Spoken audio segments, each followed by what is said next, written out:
जी, किस किस की थी प्रेजेंटेशन? तो सीख मौजूद है, उमर शहजाद, मोहम्मद शाहिद, उमर शहजाद प्रेजेंट, शाहिद मोहम्मद है। शाहिद। शाहिद आप दे सकते हैं आज? Yes sir. चलें हम पहले लेक्चर को करते हैं, उसके बाद फिर जो टाइम हमें बचेगा उसमें जो है वो हम कर लेंगे। तो आप अपनी अपनी वीडियोस जो हैं वो ऑफ रखें, ठीक है?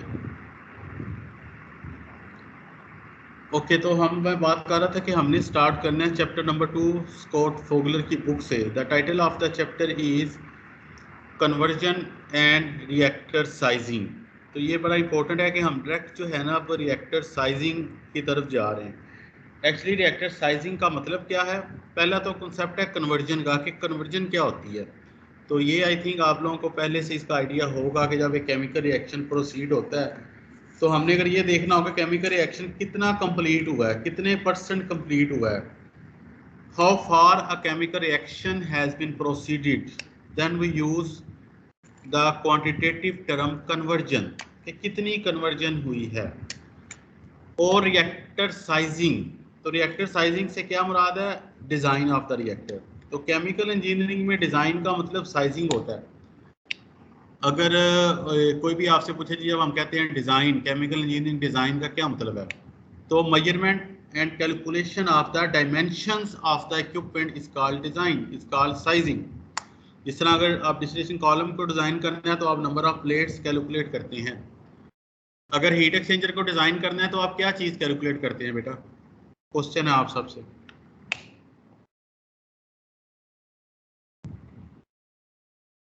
अगर हीट एक्सचेंजर को कहा जाए डिजाइन करें तो आप क्या चीज कैलकुलेट करते हैं? Sir pressure drop inner chamber and outer chamber, उसका एरिया और ये चीजें। हाँ जी, pressure drop and area calculation, square metre, इतना मीटर स्क्वायर उसका एरिया है। तो इस तरह जब रिएक्टर की साइजिंग करते हैं तो हम वॉल्यूम बताते हैं, ठीक है? तो calculation of the volume, calculation of the area, calculation of the length, this is a chemical one dimension of the chemical engineering design. तो इस चैप्टर में जो है ना हम देखें डिफरेंट रिएक्टर्स की साइजिंग को जो है वो करना सीखेंगे। सबसे पहले कन्वर्जन का कॉन्सेप्ट अगर हम लें, जो कि आप लोगों को आई बिलीव के पहले से इल्म होगा। फर्स्ट करें we take a reaction that दो स्पीशीज हैं, दो एलिमेंट्स हैं ए और बी। तो कैपिटल ए और कैपिटल बी जो है ये स्पीशीज को रिप्रेजेंट कर रहे हैं, और स्मॉल ए और स्मॉल बी जो है ये इनके नंबर ऑफ मोल्स को रिप्रेजेंट कर रहे हैं, स्टैइकोमेट्रिक कोफिशिएंट्स को रिप्रेजेंट कर रहे हैं। और ये दोनों मिलके हमें देंगे प्रोडक्ट सी एंड डी। तो capital C and capital D जो है ये प्रोडक्ट को स्पीशीज को रिप्रेजेंट कर रहे हैं, और small C and small D is the stoichiometric coefficient और the number of the moles involved in the reaction. अच्छा, अब हम क्या करते हैं कि हम जो हमेशा जो अपनी कैलकुलेशन जब भी करते हैं तो एक कंपोनेंट को बेस बनाते हैं। ओवरऑल कैलकुलेशंस नहीं होती हैं, हमेशा जो डिज़ाइन होता है किसी एक कंपोनेंट को बेस बना के होता है। This is very important point, आप अपनी कॉपियों पे इसको पेंसिल को नोट करें कि the design is always based on a specific component. और वो कौन सा कंपोनेंट होता है? वो यूजुअली जो होता है वो लिमिटिंग रिएक्टेंट होता है, क्योंकि लिमिटिंग रिएक्टेंट वो होता है जिसने सबसे लेट रिएक्ट करना है।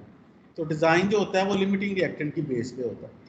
तो अगर ए जो है उसको हम लिमिटिंग रिएक्टेंट कंसीडर कर लें तो ए से तो नंबर ऑफ मोल्स ऑफ ए जो हैं, जो स्मॉल ए है उससे डिवाइड कर दें सबको, तो ये रिलेटिव नंबर ऑफ मोल्स आ जाएंगे हमारे के बी के जो है बी आवर ए है, सी के जो है सी आवर ए है, और डी के जो है वो डी आवर ए है। तो कन्वर्जन हम डिफाइन करते हैं कि moles of A reacted per unit moles of A fed to the reactor.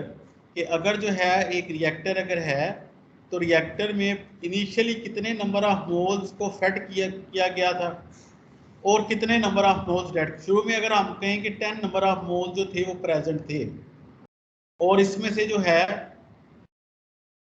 वो 3 मोल्स जो हैं वो रिएक्ट कर गए, तो 3/10 जो होगी वो होगी हमारी 0.3 जो होगी हमारी कन्वर्जन होगी।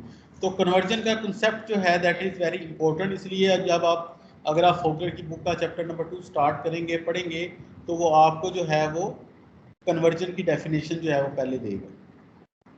ओके, कन्वर्जन की डेफिनेशन के बाद now we will come to the design equation for batch reactor. Batch reactor की डिज़ाइन इक्वेशन हम डेवलप कर चुके हैं पहले से। कोई बता सकता है कि वो इक्वेशन क्या थी? बैच रिएक्टर की डिज़ाइन इक्वेशन किसी को याद हो?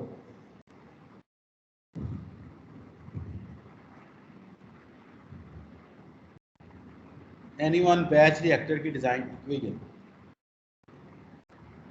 ओके, हम प्रोसीड करते हैं कि फर्स्ट करें हम डिफाइन करते हैं जी कि मोल्स ऑफ ए रिएक्टेड या कंज्यूम। फर्स्ट करें कि हम कंसीडर करते हैं कि एक बैच रिएक्टर है, और आपको पता है कि बैच रिएक्टर जो होता है एक जस्ट एक वेसल होता है जिसके अंदर जो है वो एक स्टीयरिंग टैंक जो है वो लगा होता है, ठीक है।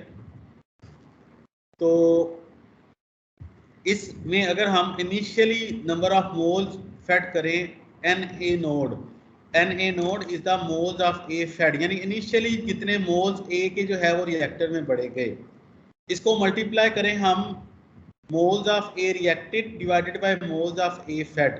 और हमने भी पढ़ा है कि moles of A reacted divided by moles of A fed जो है बेसिकली कन्वर्जन की डेफिनेशन है। तो ये मोल्स ऑफ ए फेड और मोल्स ऑफ ए फेड जो है ये आपस में कैंसिल आउट हो जाएंगे, तो हमारे पास बच जाएगा मोल्स ऑफ ए रिएक्टेड।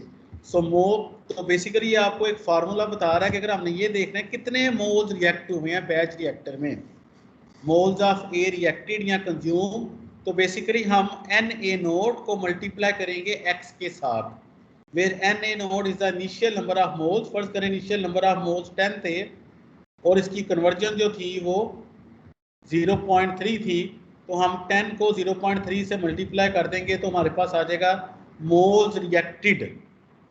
अच्छा, ये तो वो मोल्स हैं जो रिएक्ट किए हैं, और अगर मैंने ये देखना हो कि बाकी कितने बच गए हैं तो मैं क्या करूंगा? Any one of you? ये तो है मोल्स रिएक्टेड, और अगर ये देखना हो total mole, yes total moles होंगे उसमें से माइनस कर दें, माइनस कर देंगे, बस बिल्कुल ठीक। तो मैं क्या करूंगा, अगर मैंने देखना हो कि moles of A in a reactor eight any time T, कि किसी भी टाइम टी के ऊपर कितने मोल्स ए के बाकी बचे हुए हैं इस टाइम मौजूद है, वो किसके इक्वल होंगे? वो इक्वल होंगे कि हमने जो initial time T is equal to 0 के ऊपर जितने मोल्स भरे हैं, जितने मोल्स रिएक्टर को दिए हैं, इसमें से माइनस कर दें जो रिएक्ट हुए हैं। तो initially present minus reacted will give you the moles present, remaining moles present in any time. So Na is equal to Na node into 1 minus Xa. आपने ये स्टाइकोमेट्रिक में इक्वेशन पढ़ी है ये वाली, Na is equal to Na node into 1 minus Xa.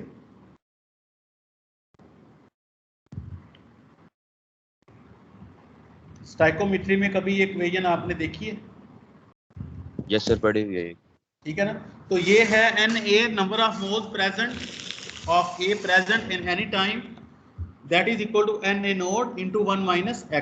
तो ये equation जो है डिजाइन इक्वेशन है बैच रिएक्टर की, इसको आपको याद होना चाहिए। अच्छा, बेसिकली ये इक्वेशन थी जो हमने बेटा पढ़ी थी, DNA over dt is equal to RA into V. This is the equation जो हमने डेवलप की थी बैच रिएक्टर के लिए। अब बेसिकली हम क्या करना चाह रहे हैं, हम इस इक्वेशन को इन टर्म्स ऑफ कन्वर्जन लिखना चाह रहे हैं, ये इक्वेशन को इन टर्म्स ऑफ कन्वर्जन लिखना चाह रहे हैं। आपको पता है DNA over dt is rate of change of number of moles of A with respect to time is equal to RA, rate of reaction of A into V. V is the total volume of the reactor. इसमें हम conversion को किस तरह introduce करवा सकते हैं, क्योंकि अभी हमने पीछे जो इक्वेशन देखी हमारा Na का और कन्वर्जन का रिलेशन हमारे पास है। पहले हमने क्या किया, माइनस दोनों तरफ से मल्टीप्लाई कर दिया, minus DNA over dt is equal to minus RA into V। अब जो हमारे पास ये इक्वेशन आई थी कि Na is equal to Na node into 1 minus Xa या Na is equal to Na node minus Na node, इसको डिफरेंशिएट कर लेंगे टाइम के लिहाज से। जब डिफरेंशिएट करेंगे टाइम के लिहाज से तो हमारे पास इधर आएगा DNA over dt is equal to 0। 0 क्यों आएगा? क्योंकि Na नोड कांस्टेंट है, इनिशियल नंबर ऑफ मोल्स जो है वो कांस्टेंट है। याद रखें ये Na कांस्टेंट नहीं है, Na नोड कांस्टेंट है। Na नोड जो है वो इनिशियल नंबर ऑफ मोल्स हैं, जबकि Na क्या है? Number of moles present in any time t, और ये टाइम के साथ चेंज होंगे। ठीक है ना। पहले शुरू में जो होगा वो 10 होंगे, फिर बाद में 9 हो जाएंगे, फिर 8 बच जाएंगे, फिर 7 बच जाएंगे, फिर 6, 5, 4, इसी तरह ये Na जो है ये तो डिक्रीज हो रहा है, तो ये जो है ये चेंज होगा टाइम के साथ। तो DNA और dt rate of change of number of moles of A with respect to time is equal to, जब Na नोट की डिफरेंशिएशन लेंगे तो कांस्टेंट है तो ये 0 हो जाएगा, then minus sign Na naught बाहर आ जाएगा तो dx ओवर dt हो जाएगा। सो हमारे पास बच गया कि Na naught dx over dt is equal to RA into V। So this is the design equation for a batch reactor in terms of the conversion. Na naught dxa over dt is equal to minus RA into V. कोई बच्चा इस equation को explain कर देगा कि कौन कौन से वेरिएबल्स इसके अंदर इन्वॉल्व हैं, कांस्टेंट कौन कौन से हैं, वेरिएबल्स कौन कौन से हैं, design equation of batch reactor.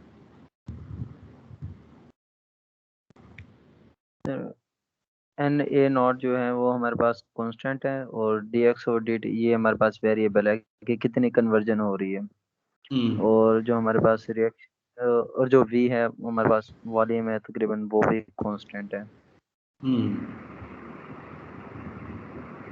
Volume भी हमारे पास कांस्टेंट है। What about RA minus RA, ये हमारे पास कांस्टेंट है कि वेरिएबल है बैच रिएक्टर के अंदर?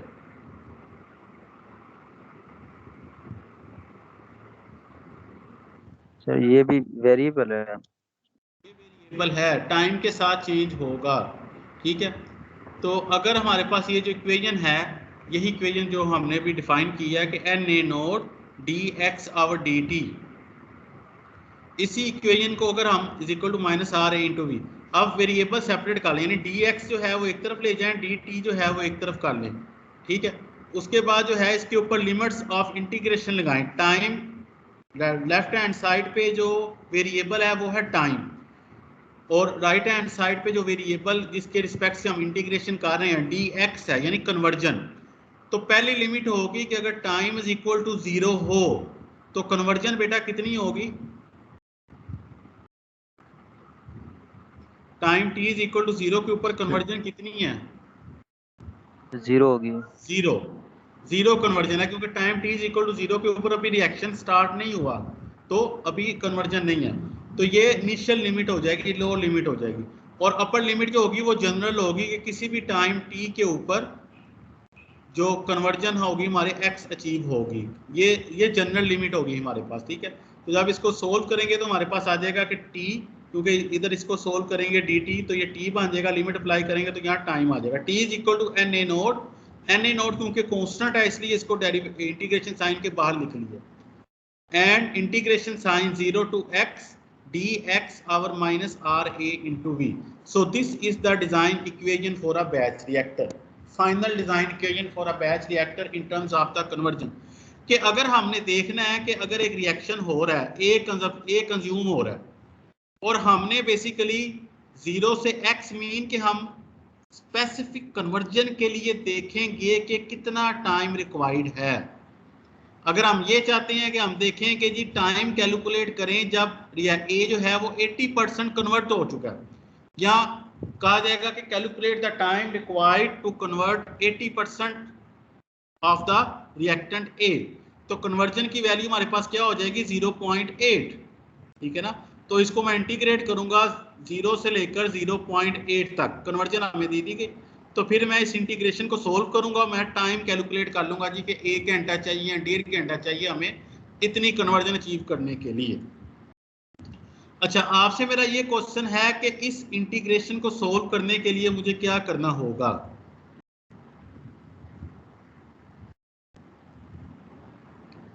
अच्छा, ये जो v है, क्या मैं इसको इंटीग्रेशन साइन के बाहर लेकर आ सकता हूँ? जी सर, v कांस्टेंट है तो v कांस्टेंट है तो ये वैसे ही बाहर आ जाएगा। इसको हम इंटीग्रेशन साइन से बाहर लेकर आ सकते हैं। क्या ये माइनस RA जो है ये कांस्टेंट है? सर नहीं, ये with respect to time change हो रहा है तो ये तो नहीं आ सकता बाहर। ये जो है इंटीग्रेशन साइन के बाहर नहीं, यानी जो रेट ऑफ रिएक्शन है ये टाइम के साथ चेंज हो रहा है, या ये कह लें कि रेट ऑफ रिएक्शन जो है ये कन्वर्जन के साथ चेंज हो रहा है। Rate of reaction is changing with the conversion. ठीक है, इसलिए हम इसको RA को एज अ कांस्टेंट डील नहीं कर सकते। रेट ऑफ जैसे जैसे रिएक्टर बैच रिएक्टर है ना, तो बैच रिएक्टर आपको पता है कि अनस्टेडी स्टेट रिएक्टर होता है। तो अनस्टेडी स्टेट रिएक्टर में रेट ऑफ रिएक्शन टाइम के साथ भी चेंज हो रहा होता है, टाइम के साथ कन्वर्जन चेंज हो रही है, कन्वर्जन के साथ रेट ऑफ रिएक्शन चेंज हो रहा है। तो इट मींस कि अगर हमने इस इक्वेशन को सोल्व करना है तो हमें कन्वर्जन का और रिएक्शन रेट का डाटा चाहिए। ये वाली बात किसको नहीं समझ लगी? If we want to design a batch reactor, and the design mean if we want to calculate the time required to achieve a specific conversion, then we have to solve the design equation of the batch reactor, and the design equation of batch reactor is time t is equal to Na node integration sine 0 to x dx or minus Ra into V. And in order to solve this equation, we need the relationship, we need the data. What data? The rate of reaction with respect to the conversion. Then we can solve this equation. So this is the design equation for a batch reactor. Now let us come to the design equation for the flow reactors. Now we will talk about the flow reactors. You know, in the batch reactor, we just put the material into the reactor, then the lid is closed, the reaction proceeded. There is now inflow into the reactor, there is now outflow from the reactor. Now we will develop the design equation for the flow reactors. We have developed the design equation in chapter number 1, but here what we are doing, we are developing the design equation in terms of the conversion, because conversion is a very important factor for the design. So for example, if there is a flow reactor, and when I say there is a flow reactor, then what type of reactor it can be? If I say it is a flow reactor, then can you count what are the flow reactors? Can you name a few?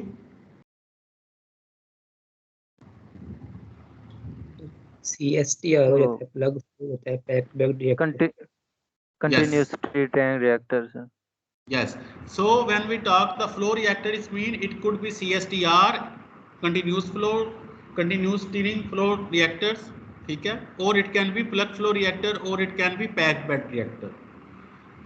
So if FA node is the number of the moles of A fed to the reactor, now because FA node is the flow, the what will be the units? Moles per unit time, moles per unit time.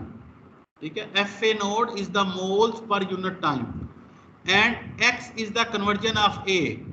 So what is the conversion? Conversion is moles of A reacted per unit mole of A fed, and FA node is moles of A fed per unit time. So moles of A and moles of A will be cancelled out, and what you will get?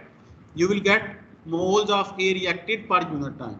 So in the case of flow reactor, if you multiplied FA node, what is FA node? Initial number of the moles, flow of the initial number of moles fed to the reactor, multiplied by the conversion, it will give you the rate of reaction of A, moles of A reacted per unit time.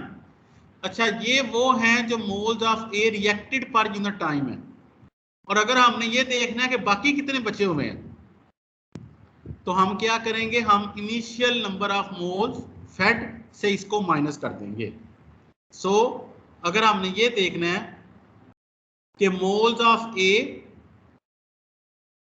Molar flow rate of A eight which A leaves the system, यानी leave कितना हो रहा है, बाकी कितने बच रहे हैं, तो क्या करेंगे? हम देखेंगे कि इनिशियली कितने number of moles of A fed to the system, कितने मोल्स पर यूनिट टाइम सिस्टम को फेड किए गए थे, सिस्टम में एंटर हो रहे थे, माइनस कितने नंबर ऑफ मोल्स जो हैं वो रिएक्ट हो गए हैं। तो अब क्योंकि ये फ्लो रिएक्टर है, इसलिए फ्लो में बात हो रही है, FA naught minus FA naught X, तो that is equal to FA, where FA is the moles पर unit time of A that is leaving the system, जो आउट हो रहे होंगे। We get FA is equal to FA node into 1 minus XA. तो जो batch reactor था उसके लिए हमारे पास बना था कि NA is equal to NA node into 1 minus XA. तो जो फ्लो रिएक्टर्स है, फ्लो रिएक्टर्स में FA is the molar flow rate of A out of the system. that is equal to FA node. FA node is the molar flow rate of A into the system into 1 minus XA. जी बेटा यहाँ तक समझ लग गई किसी को या कोई क्वेश्चन पूछना?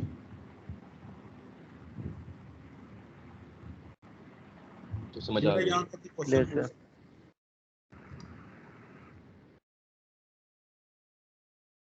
यहाँ तक किस किस को समझ लग गई है वो बच्चे अपना हाथ खड़ा करें।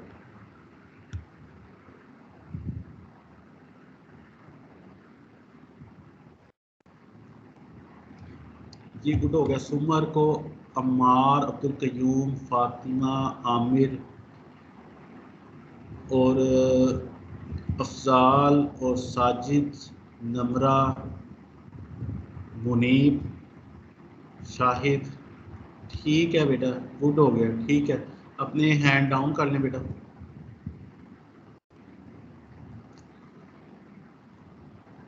ओके बेटा जी।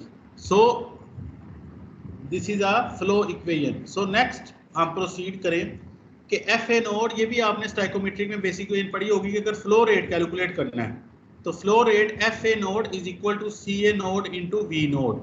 एफ यूनिट्स का बेटा बेसिकली आपने ख्याल रखना है, केमिकल इंजीनियरिंग में यूनिट्स का ही गेम है आपने यूनिट्स की बड़ी इंपॉर्टेंस है। सो एफ ए नोड की यूनिट्स क्या है? Mole per unit times, moles per second. Flow rate है ना, मोलर फ्लो रेट है। सी ए नोड क्या है? सी ए नोड है concentration, moles per decimetre cube और मोल्स पर मीटर क्यूब, ठीक है ना, मोल पर यूनिट वॉल्यूम होगा। एंड वी नोड इज क्या है? Entering flow rate, entering volumetric flow rate in decimetre cube per second. सो ये equation जो है हमें रिलेशनशिप दे रही है between molar flow rate, concentration and the volume flow rate के, और किसके लिए? कंपोनेंट के लिए। आपने किसी भी कंपोनेंट ए का आपने मोलर फ्लो रेट कैलकुलेट करना है, F A nought that will be equal to C A nought, उसकी concentration moles per decimetre cube में and multiplied by volume flow rate. अब लिक्विड्स के लिए तो हम जो कंसंट्रेशन होता है वो मोलैरिटी की बेस के ऊपर बता देते हैं। गैस फेज के लिए हम कंसंट्रेशन किस तरह कैलकुलेट करते हैं? गैस फेज के लिए हम कंसंट्रेशन कैलकुलेट करते हैं आइडियल गैस लॉ से। तो C A node is equal to P A node over R T nought. कोई बता सकता है कि ये इक्वेशन कहां से आई है? C A node is equal to P A node over R T.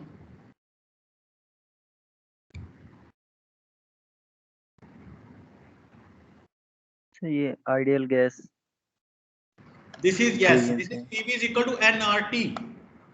PV is equal to NRT होता है ना, तो एन आवर वी जो होता है वो सी ए बन जाता है। एन क्या है? मोल्स, वी क्या है? वॉल्यूम। तो moles per unit volume concentration बन जाती है, तो हमारे पास बन जाता है C A is equal to P A over R T node. तो जब हम अगर कहें कि इनिशियल, तो इनिशियल के लिए फिर सी ए नोड बन जाएगा, पी ए नोड बन जाएगा, आर टी नोड, यानी initial concentration of A is equal to initial pressure of A P A node divided by R T node. Then P A node is equal to Y A node into P node. तो this is the Raoult's law कि किसी component का part P A node जो है वो component का pressure find out करना है तो किसके इक्वल होगा? P node is the total pressure, total pressure को, एंड वाई क्या है? Y A node is the mole fraction of A. तो टोटल प्रेशर को ए की, if we multiply the total pressure with the mole fraction of A, we will get the partial pressure of A. This is the simple जो है वो Rawls law है, या simple जो है वो समेशन का पार्शियल प्रेशर का लॉ है, ठीक है। तो P A node is the partial pressure of A and P node is the total pressure. ठीक हो गया बेटा जी। तो अगर F A node is equal to V naught into C A naught था, तो यहाँ पर हम सी ए नोड की जो है वो सी ए नोड की जो है यहाँ पर हम वो इक्वेशन सी ए नोड की लगा देंगे। तो F A node is equal to V naught into C A node is equal to V naught into Y A node into P naught divided by R T naught. Simple ये equation है, आपने करनी है। और आपको पता है कि क्या है, ये सी ए नोड क्या है? एंटरिंग कंसंट्रेशन, जो इनलेट कंसंट्रेशन है moles per decimetre cube, inlet consider. Y A node क्या है? Y A node is the entering mole fraction of A. P node क्या है? एंटरिंग टोटल प्रेशर है। This is the total pressure. T naught क्या है? T naught is the entering temperature and R is the ideal gas law constant. 8.314 आपको पता है कि इसकी वैल्यूज जो होती हैं वो यूनिट के लिहाज से जो होता है वो चेंज होती जाती हैं। So the size of the reactor will depend on, अगर आपसे ये बड़ा कॉन्सेप्चुअल जो है ये चीज है कि साइज ऑफ द रिएक्टर किस पे डिपेंड करता है? Size of the reactor depend करता है फ्लो रेट के ऊपर, रिएक्शन काइनेटिक्स के ऊपर, रिएक्टर कंडीशंस के ऊपर एंड डिजायर्ड कन्वर्जन के ऊपर। जब भी आपने रिएक्टर डिजाइन करना है तो आपको कुछ चीजों की इंफॉर्मेशन होनी चाहिए। किन चीजों की इंफॉर्मेशन होनी चाहिए आपको? सबसे पहले तो आपको कन्वर्जन का पता होना चाहिए, कितनी कन्वर्जन रिक्वायर्ड है। 70% कन्वर्जन रिक्वायर्ड है, 80% कन्वर्जन रिक्वायर्ड है।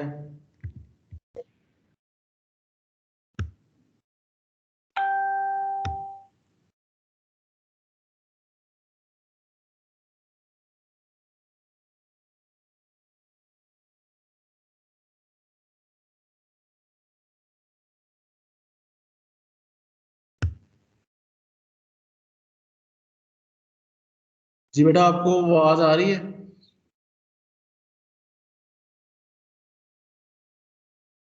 यस सर, कन्वर्जन तक आवाज आई थी, उसके आगे नहीं आई। हाँ जी, वो लाइट चली गई थी और लाइट ऑफ हो गई है केएसके में, तो मैंने फिर वो नेट जो है वो दूसरा अपना ईवो लगाई है। तो अब दोबारा कनेक्शन हो गया, स्क्रीन शो हो रही है आप लोगों को? यस सर, हो रही है। ओके, सो हम बात कर रहे थे, बड़ी इंपॉर्टेंट पॉइंट बेटा डिस्कस कर रहे थे। बेसिकली कॉन्सेप्ट यही होता है, एक चीज को रट्टा लगाना कॉन्सेप्ट नहीं होता। हमें ये पता होना चाहिए कि हम अगर एक इक्विपमेंट डिजाइन कर रहे हैं तो कौन कौन से इंपॉर्टेंट फिनोमिनाज हैं, कौन कौन से इंपॉर्टेंट पैरामीटर्स हैं जो इस डिजाइन को अफेक्ट करेंगे। अगर रिएक्टर डिजाइन करना है तो रिएक्टर डिजाइन जो है फ्लो रेट चेंज होने से रिएक्टर डिजाइन चेंज हो जाएगा। Most importantly reaction kinetics. Reaction kinetics जो है, काइनेटिक्स हमें क्या बताती है? Speed of the reaction. तो उसकी सिस्टम की अगर काइनेटिक्स चेंज हो जाएगी तो रिएक्टर डिजाइन चेंज हो जाएगा। रिएक्टर कंडीशंस अगर चेंज हो जाएंगी, एक रिएक्टर बेटा आपने डिजाइन करना है 50 डिग्री सी पे, और अगर वही रिएक्टर आपको कहा जाए कि नहीं आप 500 डिग्री सी पे या 600 डिग्री सी पे डिजाइन करें, तो आपको पता है कि 50 डिग्री सी पे या 60 डिग्री सी पे डिजाइन कुछ और होगा, 500 डिग्री सी पे डिजाइन कुछ और होगा। अच्छा, बाय द वे अगर हम कंडीशन चेंज करें तो डिजाइन में आपको क्या क्या चीजें चेंज करनी पड़ेंगी? कंडीशन चेंज करने से सिस्टम की कौन सी यानी क्या चीज चेंज होती है? अगर मैं कहूं जी कि एक रिएक्टर आप 100 डिग्री 100 डिग्री सी पे डिजाइन करें, फिर मैं कहता हूं नहीं 200 डिग्री सी पे डिजाइन करें, तो क्या फर्क पड़ेगा? ये मटेरियल चेंज करेंगे कि थिकनेस बढ़ा देंगे? तो बेसिकली ये होता है बेटा कि जब हम रिएक्टर की कंडीशन या टेम्परेचर प्रेशर चेंज करेंगे ना, तो जो सिस्टम की फिजिकल प्रॉपर्टीज हैं वो चेंज हो जाती हैं। इस तरह अब जब आप डिजाइन करते हैं तो आपको क्या चाहिए होता है? आपको विस्कोसिटी का डाटा चाहिए होता है। ये इंपॉर्टेंट पॉइंट है, इसको नोट करें। आपको विस्कोसिटी का डाटा चाहिए होता है, आपको डेंसिटी का डाटा चाहिए होता है, आपको सरफेस टेंशन का डाटा चाहिए होता है। तो हमें पता है कि density is a strong function of temperature. Gases की डेंसिटी अगर 100 डिग्री सी टेम्परेचर है तो डेंसिटी कुछ और होगी, और अगर वही गैस आप 400 डिग्री सी पे ले गए हैं तो सिस्टम की यानी गैस की डेंसिटी भी कुछ और हो जाएगी, विस्कोसिटी भी कुछ और हो जाएगी, सारी चीजें चेंज हो जाएगी। तो इस तरह जब वो सिस्टम की फिजिकल इनको कहते हैं फिजिकल प्रॉपर्टी, सिस्टम की फिजिकल प्रॉपर्टीज चेंज हो जाएगी तो आपको डिजाइन चेंज करना पड़ेगा। So design depends on the flow rate, the reaction kinetics, the reaction conditions and the conversion. अगर आपको कहा जाए 80% कन्वर्जन, फिर आपको कहा जाए नहीं जी मैंने 90% कन्वर्जन अचीव करनी है, तो आप अपना डिजाइन जो है वो चेंज करेंगे। अच्छा, ये सिंपल जो है ना एग्जांपल 2.1 जो है ना दी गई है, बड़ी सिंपल एग्जांपल है, आपको मैं जो है वो शेयर कर देता हूँ आपके साथ। कि वो कहता है जी कि अ गैस ऑफ प्योर ए, एक गैस है और प्योर ए है, यानी सिर्फ एक ही कंपोनेंट है, सिंगल कंपोनेंट है। उसका जो प्रेशर है वो 8.2 एटमॉस्फेयर है, यहाँ 830 किलो पास्कल है। एंटर्स आ रिएक्टर, ये गैस जो है जो प्योर ए गैस है यानी 830 किलो पास्कल पे एक रिएक्टर में एंटर होती है। with a volume flow rate of 2 decimeter cube per second at 500 Kelvin। तो ये आपको V नोड दे, दो इंफॉर्मेशन आपको दी गई है, एक आपको प्रेशर दे दिया गया है, एक आपको वॉल्यूम फ्लो रेट दे दिया गया है, एक आपको टेम्परेचर। तो टेम्परेचर भी आपको गिवन है जिस टेम्परेचर पे वो इन हो रही है, प्रेशर भी आपको गिवन है जिस प्रेशर पे गैस इन हो रही है, और उसका volume flow rate V node भी आपको गिवन है। कहता है कैलकुलेट करें कंसंट्रेशन CA नोड कैलकुलेट करें and entering flow rate FA node calculate करें। तो CA नोड का सिंपल अभी बेटा फार्मूला आपने पढ़ा है कि CA naught is equal to PA naught divided by RT, और PA नोड जो कंपोनेंट का प्रेशर है that is equal to total pressure into component mole fraction. तो यहाँ पर प्रेशर तो हमें गिवन है जी 830 kilo pascal total pressure given है, कंपोनेंट की मोल फ्रैक्शन उसने 1 लिया है। क्यों 1 लिया बेटा?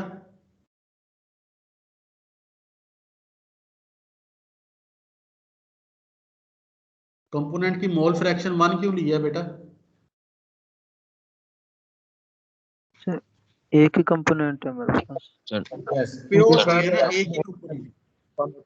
यस, एक ही कंपोनेंट था वो, इसलिए उसको 1 ही लिया।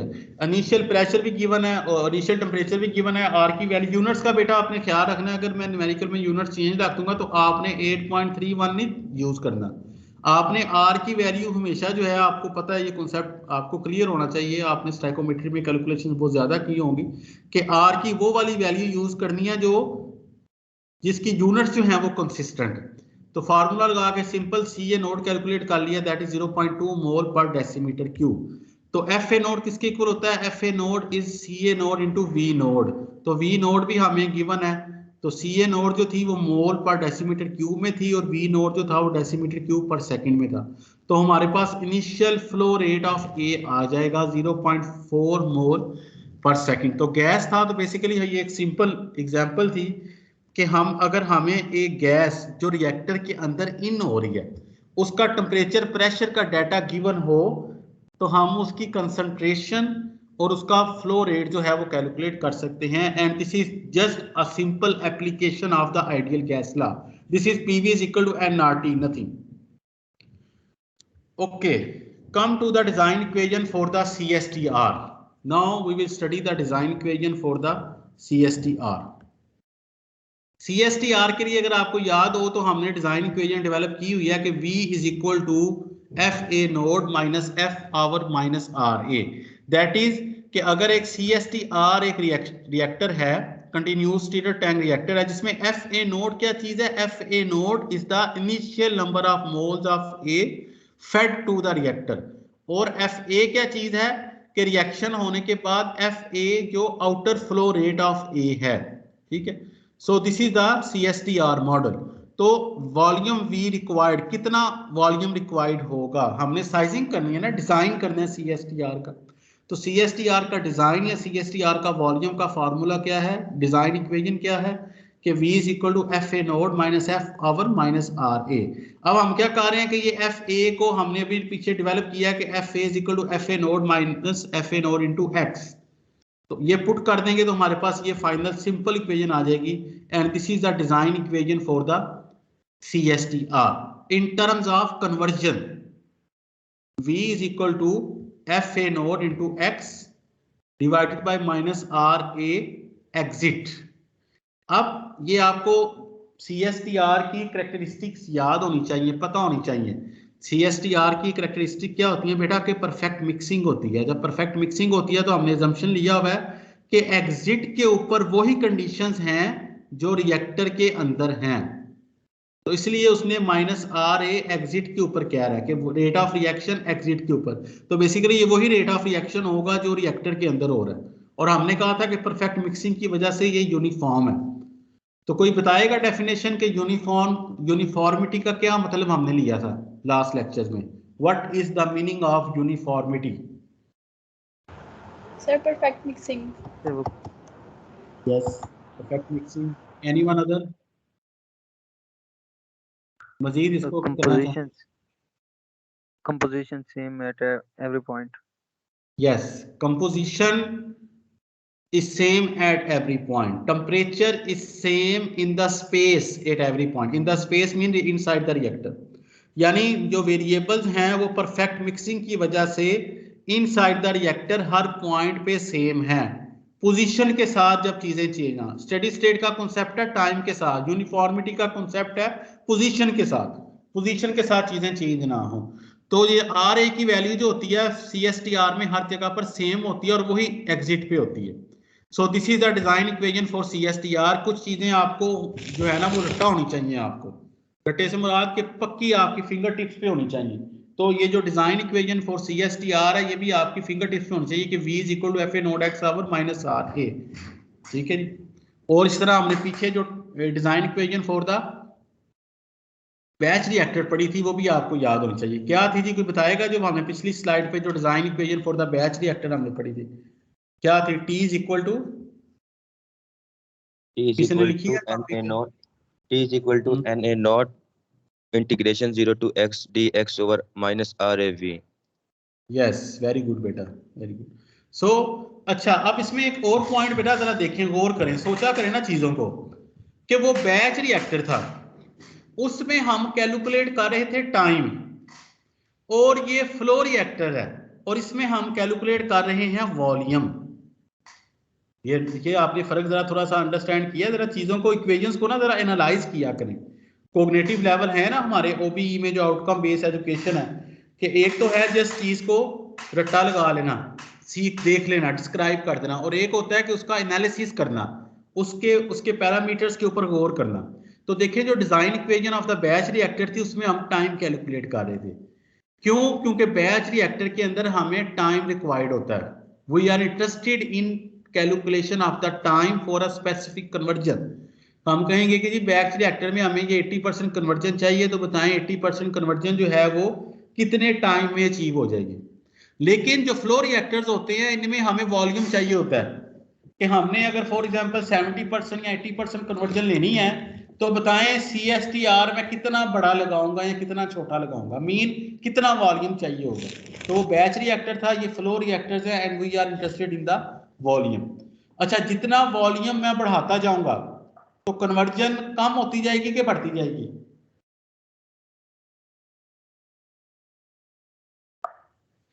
कन्वर्जन से डायरेक्ट रिलेशन है। FA naught X is equal तो टू रिलेशन देखिए, हाँ, ये तो ये V is proportional to the X, कि जितनी ज्यादा वॉल्यूम बढ़ाता जाऊंगा कन्वर्जन जो है वो बढ़ती जाएगी। रिएक्शन ऑब्वियस बात है ना कि जब स्पेस ज्यादा होती जाएगी तो वो कन्वर्जन भी जो है वो ज्यादा होती जाएगी। बैच रिएक्टर में अगर मैं टाइम बढ़ाता जाऊंगा तो कन्वर्जन कम होती जाएगी कि बढ़ती जाएगी?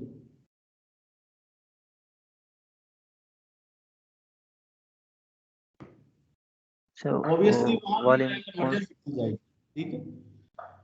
So this is a design equation for CSTR. Now come to the tubular flow reactor. Tubular flow reactor का दूसरा नाम क्या है? Plug flow reactor. यहाँ बेसिकली कहेंगे प्लग फ्लो रिएक्टर का दूसरा नाम जो है वो ट्यूबुलर फ्लो रिएक्टर है। ट्यूब होती है ना basically, plug flow reactor is nothing but just a tube.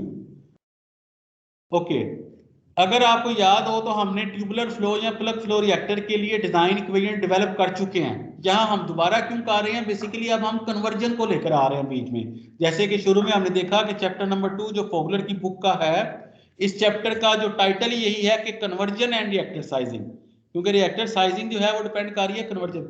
तो माइनस DFA और DV is equal to minus RA, ये डिजाइन इक्वेशन है ट्यूबुलर रिएक्टर की in terms of flow rate. अब इसके अंदर क्या करेंगे हम? इसके अंदर FA का और कन्वर्जन का रिलेशन हमारे पास है। FA क्या है? Flow rate of A is equal to FA naught minus FA naught into X। इसका डिफरेंशियल ले ले बेटा, DF ले ले। जब इसका डिफरेंशियल लूंगा DF, तो आपको पता है कि ये कांस्टेंट का डिफरेंशियल जो होता है वो 0 हो जाता है। तो DF is equal to minus FA naught into DX बन जाएगा। ये FA नोड बेटा कांस्टेंट है ना, इसलिए FA नोड वैसे ही साथ लगा रह जाएगा, एंड X जो है वेरिएबल है तो इसका डिफरेंशियल बन जाएगा DX। So DFA is equal to minus FA naught into DX। अब ये जो DFA की वैल्यू है ये इस इक्वेशन में पुट कर दें, इस इक्वेशन में। ठीक है, तो हमारे पास बन जाएगा FA नोड DX और DV is equal to minus RA। This is the design equation for tubular reactor, but हम इसको इंटीग्रेट भी करेंगे। जब हम इसको इंटीग्रेट करना चाहते हैं बेटा, तो हम क्या करें कि हम dv को इधर लैदा कर लें dx को। दो वेरिएबल्स है ना जो जिनका डिफरेंशियल इन्वॉल्व है, एक dx है और एक dv है, ऐसी है ना बेटा, एक dx है और एक dv है। तो ट्यूबुलर फ्लो रिएक्टर में होता क्या है कि जो प्लग फ्लो रिएक्टर है आपको पता है कि लंबे पाइपलाइन की तरह जो है वो होता है, जस्ट लाइक दिस, ठीक है। तो जैसे आप जो थ्योरी हमने लास्ट टाइम पढ़ी थी, आपको पता है कि जैसे जैसे रिएक्टेंट जो है वो आगे बढ़ते हैं तो उनकी कन्वर्जन जो है वो बढ़ती रहती है। ऐसे ही होता है ना, जैसे जैसे वो फ्लो करते हैं आगे की तरफ एक्सियल डायरेक्शन में, तो रेट ऑफ रिएक्शन भी चेंज होता है, कन्वर्जन भी चेंज होती है, ठीक है। तो जब यहां पर इनिशियली मैं हूं, जब इनिशियली मैं यहां पर हूं तो x क्या है, कन्वर्जन कितनी है? जीरो है। जीरो होगी सर यहाँ पे तो। जीरो, शुरू में कन्वर्जन जीरो है। शुरू में वॉल्यूम ऑफ द रिएक्टर क्या है? सर मैक्सिमम होगा। नहीं बेटा जी, सर रिएक्टर में तो शुरू वॉल्यूम अभी तो कंज्यूम भी नहीं ना हुई कोई। अभी वॉल्यूम जीरो है, ठीक है। यानी अगर मैं यहां पर हूं तो अभी वॉल्यूम जीरो, फर्ज करें अब मैं यहां पर आ गया हूं तो कितना वॉल्यूम बन गया, ये वाला वॉल्यूम बन गया। रिएक्टेंट जो है वो आगे आते हैं तो इतना वॉल्यूम कंज्यूम हो, तो यहाँ पर भी ये खास कन्वर्जन होगी, कोई हो सकता है 20% तक यहाँ पर होते हुए कन्वर्ट हो चुके हो। अब अगर मैं यहाँ पर आ जाऊं, ठीक है, तो यहाँ पर भी हो सकता है कन्वर्जन जो है वो 70% तक हो चुकी हो, और वॉल्यूम कितना लग चुका है, ये इतना वॉल्यूम यहाँ पर लग चुका है। तो अब इस पे इसकी थ्योरी पे देखें ना कि जैसे जैसे ये रिएक्टेंट्स आगे की तरफ जा रहे हैं बेटा, कन्वर्जन बढ़ती जा रही है। ऐसे ही होता है ना, ये प्लग फ्लो रिएक्टर में यही होता है ना कि जैसे जैसे वो फ्लो आगे की तरफ जा रहा है, कन्वर्जन बढ़ती जा रही है, कन्वर्ट होती जा रही है वो चीजें, ठीक है। तो इसी तरह हमें क्या चाहिए होगा, हमें चाहिए होगा कि कितने volume required for a specific conversion. तो इसलिए इसकी इंटीग्रेशन दो हो जाएगी। पहली जो लोअर लिमिट ऑफ इंटीग्रेशन होगी वो होगी कि x is equal to zero है तो वॉल्यूम जीरो है, और सेकंड इसकी लिमिट ऑफ इंटीग्रेशन क्या होगी, जनरल, कि किसी भी कन्वर्जन के लिए वॉल्यूम कितना रिक्वायर्ड है। सो जब मैं इस इक्वेशन को इंटीग्रेट करूंगा तो मेरे पास आ जाएगा dv की, जब इंटीग्रेशन करूंगा और लिमिट सप्लाई करूंगा 0 टू v, तो मेरे पास बन जाएगा v is equal to F A naught. अब यहां पर इसी तरह आ जाएगा 0 to x dx over minus R A. This is the design equation for a plug flow reactor, and this equation would be used to calculate the volume required for a plug flow reactor for a specific conversion x। अब x की value हम यहां पर रखेंगे, हमें बताया जाएगा जी कि प्लग फ्लो रिएक्टर का वॉल्यूम कैलकुलेट करें 60% कन्वर्जन के लिए, तो आप x जो है 0.6 रख देंगे, और ये एफ ए नोड जो कांस्टेंट है ये भी आपको गिवन होगा, या कैलकुलेट करेंगे। तो अच्छा, what about this minus R A, क्या हम इस माइनस आर ए यानी रेट ऑफ रिएक्शन को इंटीग्रेशन साइन के बाहर लेकर आ सकते हैं कि नहीं?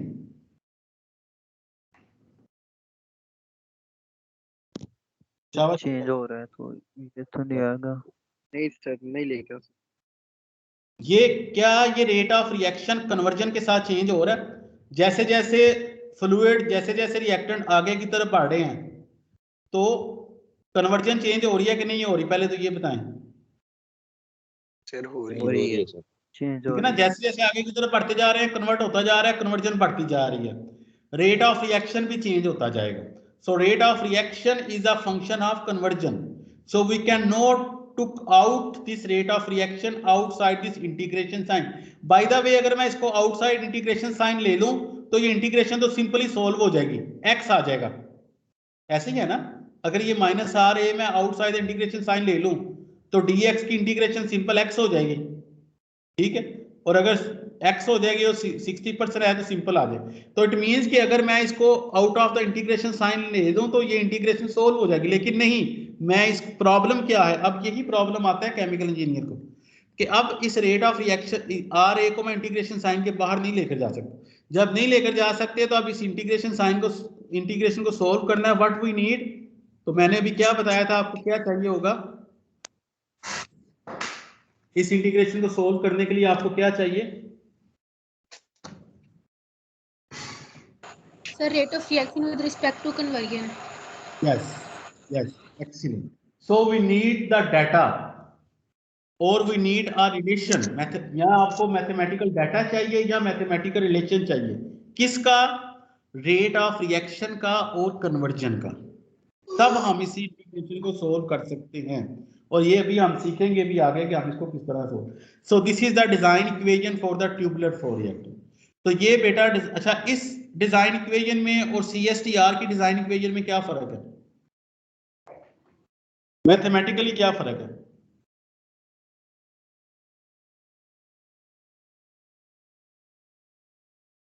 CSTR की डिजाइन इक्वेशन थी V is equal to FA naught X और माइनस RA, और ये जो है प्लग फ्लो रिएक्टर की डिजाइन इक्वेशन है। मैथमेटिकली इनमें कोई फर्क नजर आ रहा है आपको? उसमें इनपुट और आउटपुट में वैल्यू सेम थी, लेकिन इसमें इनपुट और आउटपुट में वैल्यू चेंज हो रही है। मतलब नहीं, उधर इनपुट और आउटपुट पे वैल्यू बेटा सेम नहीं है, ये नहीं हो सकता। CSTR में इन और आउट पे सेम नहीं है। अगर सेम है तो इट मींस रिएक्शन ही नहीं हो रहा। इन और आउट पे सेम नहीं है। अभी ये कौन एक बोली है स्टूडेंट इंटीग्रेशन, तो उसमें इंटीग्रेशन नहीं है, इंटीग्रेशन का फर्क है, इंटीग्रेशन का फर्क है। प्लग फ्लो रिएक्टर में इंटीग्रेशन करनी पड़ेगी, जबकि CSTR में आपको इंटीग्रेशन नहीं करनी पड़ेगी, क्योंकि उसमें इंटीग्रेशन है नहीं, सिंपल अलजेब्रिक इक्वेशन है। लेकिन इसके लिए आपको जो है वो इंटीग्रेशन करनी पड़ेगी।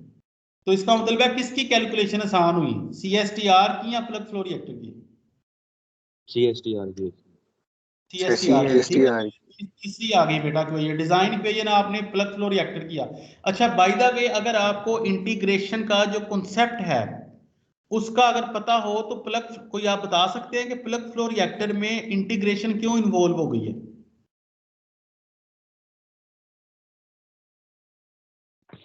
सर, उसके पाइप की लेंथ के हिसाब से उसकी कंपोजिशन चेंज हो रही है ना, तो इंटरवल में इंटरवल के साथ साथ चेंज हो रही है। तो बेटा जैसे आपको पता है ना, जैसे वो ब्रेड होती है, डबल रोटी होती है, एक एक पीस आप जोड़ते जाते हैं तो पूरी ब्रेड बन जाती है। तो वो बेसिकली इंटीग्रेशन करके ऐड करते जा रहे हैं चीजें। तो जैसे जैसे वो रिएक्टर में आप इंटरवल के साथ आगे बढ़ रहे हैं तो चीजें चेंज हो रही हैं। तो अगर आपने टोटल वॉल्यूम कैलकुलेट करना है तो आपको बेसिकली इंटीग्रेशन होती है, क्या इंटीग्रेशन होती है? एडिशन। तो आप इंटरवल के साथ एडिशन करते जा रहे हैं, क्योंकि ये नॉन यूनिफॉर्म रिएक्टर, और CSTR जो है वो तो है यूनिफॉर्म रिएक्टर। जब यूनिफॉर्मिटी आ गई तो इंटीग्रेशन की जरूरत ही नहीं है। तो ये जो बेसिक कॉन्सेप्ट्स है ना फिजिकल के, मैथमेटिकल इक्वेशंस का मतलब क्या होता है? मैथमेटिकल इक्वेशन को डिस्क्राइब, जो भी एक मैथमेटिकल रिलेशन होता है बेटा, उसकी एक सेंस होती है, उसकी एक मीनिंग होता है, उसकी एक डायनामिक्स होती है, उस प्रोसेस की एक फिजिक्स होती है। वो अपनी अंडरस्टैंडिंग वो आपको डेवलप करना जरूरी है as a designer. And finally we have the packed bed reactor. तो तीनों इक्वेशन जो है ना वो आपको अच्छी, उनकी डेरिवेशन अच्छी तरह आनी चाहिए, और उन जुबानी आपको याद भी होनी चाहिए, और उनका एनालिसिस भी आना चाहिए। इक्वेशंस का एनालिसिस भी आना चाहिए। एनालिसिस मीन कि आपको पता होना चाहिए कि मैं कौन सा वेरिएबल एज अ कांस्टेंट है और कौन सा वेरिएबल है, ठीक है ना। ये यानी इक्वेशन का सारा आपको पता होना चाहिए। पैक्ड बेड रिएक्टर क्या होता है? बेसिकली हमने इसका इंट्रोडक्शन पढ़ चुके हैं कि बेसिकली पैक्ड बेड रिएक्टर भी जो होता है is nothing but a plug flow reactor with the catalyst. Packed bed reactor जो होता है वो भी प्लग फ्लो रिएक्टर की तरह ही होता है, लेकिन उसमें कैटलिस्ट बड़े होते हैं। और अगर आपको याद हो तो हमने डिजाइन इक्वेशन डेवलप की हुई है पैक्ड बेड रिएक्टर के लिए, दैट इज DFA और DW is equal to RA prime. तो इस इक्वेशन में और प्लग फ्लो रिएक्टर की डिजाइन इक्वेशन में क्या फर्क था? जो प्लग फ्लो रिएक्टर की डिजाइन इक्वेशन है वहां पर था DFA और DV। अगर आप डिजाइन इक्वेशन देखेंगे प्लग फ्लो रिएक्टर की, वहां था DFA और DV is equal to RA। तो यहां पर W क्या चीज है बेटा? Sir, weight of catalyst. Wait of the catalyst. यानी पैक्ड बेड रिएक्टर में जो डिजाइन पैरामीटर है, पैक्ड बेड रिएक्टर में जो डिजाइन पैरामीटर है that is the wait of the catalyst. Basically आपने देखना है कितना मुझे कैटलिस्ट चाहिए, कितने किलोग्राम कैटलिस्ट चाहिए इस रिएक्शन को एक स्पेसिफिक कन्वर्जन तक प्रोसीड करवाने के लिए। सो जिस तरह हमने प्लग फ्लो रिएक्टर के साथ किया बिल्कुल इसी तरह इस इक्वेशन के साथ करेंगे। बेसिकली करना क्या है कि FA की जगह हमने कन्वर्जन लेकर आनी है, DFA की जगह हमने DX लेकर आना है। तो किस तरह लेकर आएंगे, वही वो जिस तरह हमने पहले किया है कि हमारे पास ये रिलेशन है F A is equal to F A naught minus F A node into X. इसका डिफरेंशियल ले लेंगे बेटा, डिफरेंशियल लेकर इसमें पुट करेंगे तो हमारे पास आ जाएगा F A node D X over D W is equal to minus R A. इसकी भी इंटीग्रेशन करेंगे। कौन से दो वेरिएबल्स हैं बेटा जिनकी इंटीग्रेशन होनी है, डी एक्स की और डी डब्ल्यू की, डी एक्स और डी डब्ल्यू। तो अगर ये एक पैक्ड बेड रिएक्टर हो इसी तरह, तो शुरू में और इसके अंदर जो है वो आपको पता है पैकिंग जो है वो पैलेट्स की फॉर्म में पैकिंग जो है वो भरी हुई है, समथिंग लाइक दिस, ठीक है। तो अगर इनिशियली यहाँ पर रिएक्टेंट्स जो है वो एंटर हो रहे हैं शुरू में, तो यहाँ पर कन्वर्जन जो है बेटा कितनी है शुरू में, 0। और अभी यहाँ पर वेट ऑफ कैटालिस्ट कितना है शुरू में, वो 100 है शायद, कंज्यूम नहीं हुआ सर थोड़ा सा भी। हाँ 0 होगा, डब्ल्यू वेट जो होगा फिलहाल 0 है। तो जैसे जैसे वो फ्लूइड जो है वो आगे बढ़ेगा तो किसी भी पॉइंट के ऊपर एक स्पेसिफिक कन्वर्जन होगी और वेट ऑफ कैटालिस्ट ये वाला होगा। इसी तरह अगर आगे मजीद बढ़ जाएंगे तो कन्वर्जन भी बढ़ जाएगी और वेट ऑफ कैटालिस्ट मीन वो वेट ऑफ कैटालिस्ट जो फ्लूइड के साथ इन कांटेक्ट में आता जा रहा है, ठीक है। तो इसलिए ये इंटीग्रेशन कर लेंगे, लोअर इंटीग्रेशन की लिमिट होगी x is equal to 0 and w is equal to 0, और अपर लिमिट क्या होगी जनरल कि किसी भी x की वैल्यू के ऊपर w। तो इसी तरह हमारे पास आ जाएगा w is equal to F A naught 0 integration 0 to x dx over minus R A. इस इक्वेशन को कोई डिस्क्राइब करेगा कि किस तरह ये इक्वेशन हमें क्या बता रही है, क्या देगी?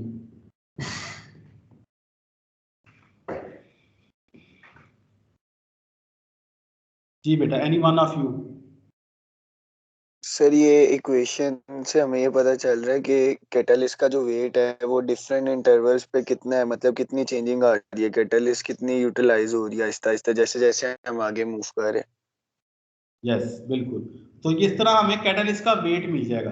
फर्ज करें अगर मैं कहता हूं कि एक रिएक्शन है और उसका rate of reaction minus R A prime है, तो मैं कहता हूं जी कि मुझे 70% कन्वर्जन के लिए बताओ कि अगर मैं 70% कन्वर्जन अचीव करूं तो मुझे इसके अंदर कितना किलोग्राम कैटालिस्ट भरना पड़ेगा, कितने किलोग्राम कैटालिस्ट भरना पड़ेगा। वेट ऑफ कैटालिस्ट कितना होगा 70% कन्वर्जन के लिए अगर रेट ऑफ रिएक्शन जो है वो आर ए है, minus R A.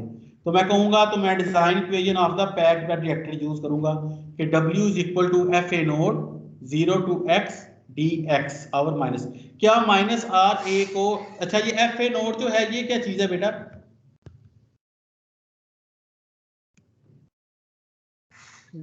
F A note is the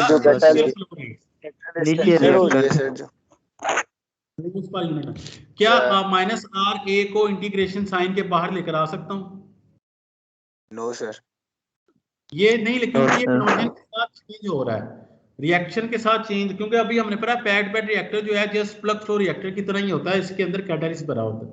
तो अगर आप देखें तो ये पैक्ड बेड रिएक्टर की जो इक्वेशन है same as that of the plug flow reactor, लेकिन वहां पर वॉल्यूम था, यहाँ पर weight of the catalyst. So this equation will help you to calculate the weight of a catalyst that is required for a specific conversion in a packed bed reactor। यहां तक बेटा कोई क्वेश्चन आपका है तो?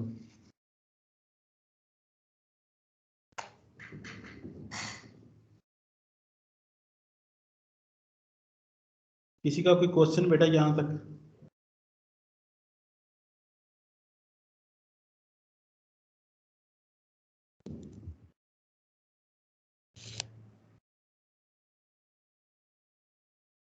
ओके बेटा, proceed करें हम आगे।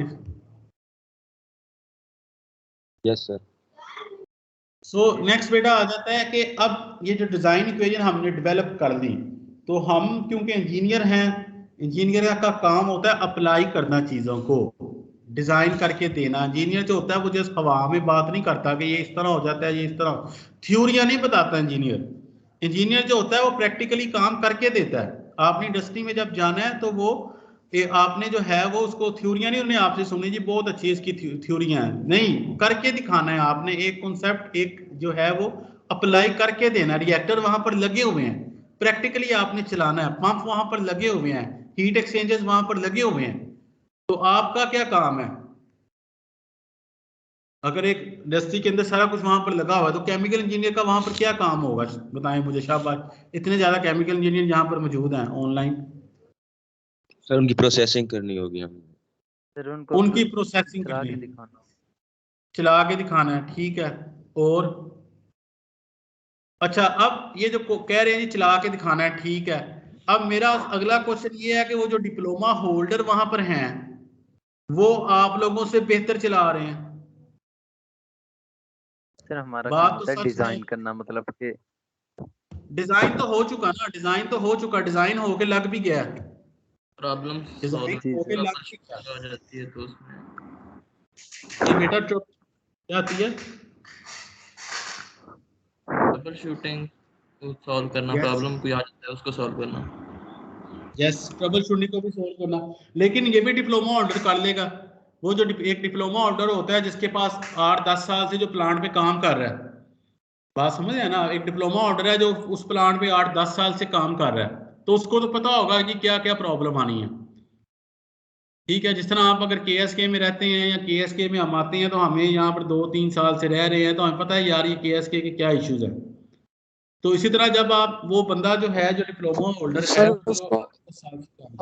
तो फिर क्या काम होगा मेन इंजीनियर का क्या काम होगा? तो इंजीनियर का काम होगा बेटा सिस्टम में इंप्रूवमेंट। वो जो चीजें आप सोच रहे हैं बेटा वो तो वहां पर डिप्लोमा मेंटेनेंस देखना है प्लांट की।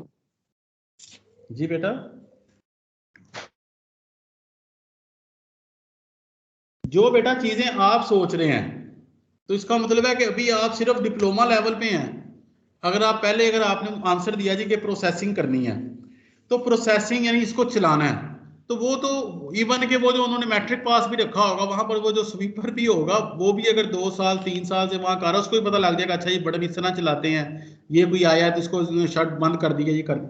तो वो जो डिप्लोमा होल्डर है वो बेहतर कर लेगा, उसको चला भी लेगा, ट्रबल शूटिंग भी कर लेगा, उसको पता होगा पंप में क्या मुश्किल आई है, पंप की प्राइमिंग किस तरह करनी है, हीट एक्सचेंजर में क्या हो रहा है। तो बेसिकली इंजीनियर का बेटा क्या काम है, और इंडस्ट्री आपको 50-60 हजार रुपया दे के इनिशियली क्यों रखेगी, या वो जो एक इन्होंने प्लांट मैनेजर रखा होगा उस प्लांट मैनेजर को 4-5 लाख रुपया महीना पर मंथ वो दे रहे हैं, वो उसको क्यों दे रहे हैं?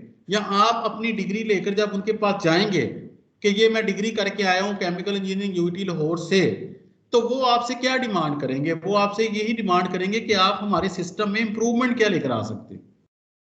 हमारा रिएक्टर लगा हुआ है, हीट एक्सचेंजर लगे हुए हैं, पंप लगे हुए हैं, इस सिस्टम की एफिशिएंसी को किस तरह इंप्रूव करेंगे आप? अगर आप प्रोसेसिंग करनी है, ऑपरेशन करनी है, वो तो कर रहे हैं लोग। तो जब आप कहते हैं इंजीनियर का काम होता है सिस्टम को इंप्रूव करना, और सिस्टम की इंप्रूवमेंट का दूसरा नाम है ऑप्टिमाइजेशन करना।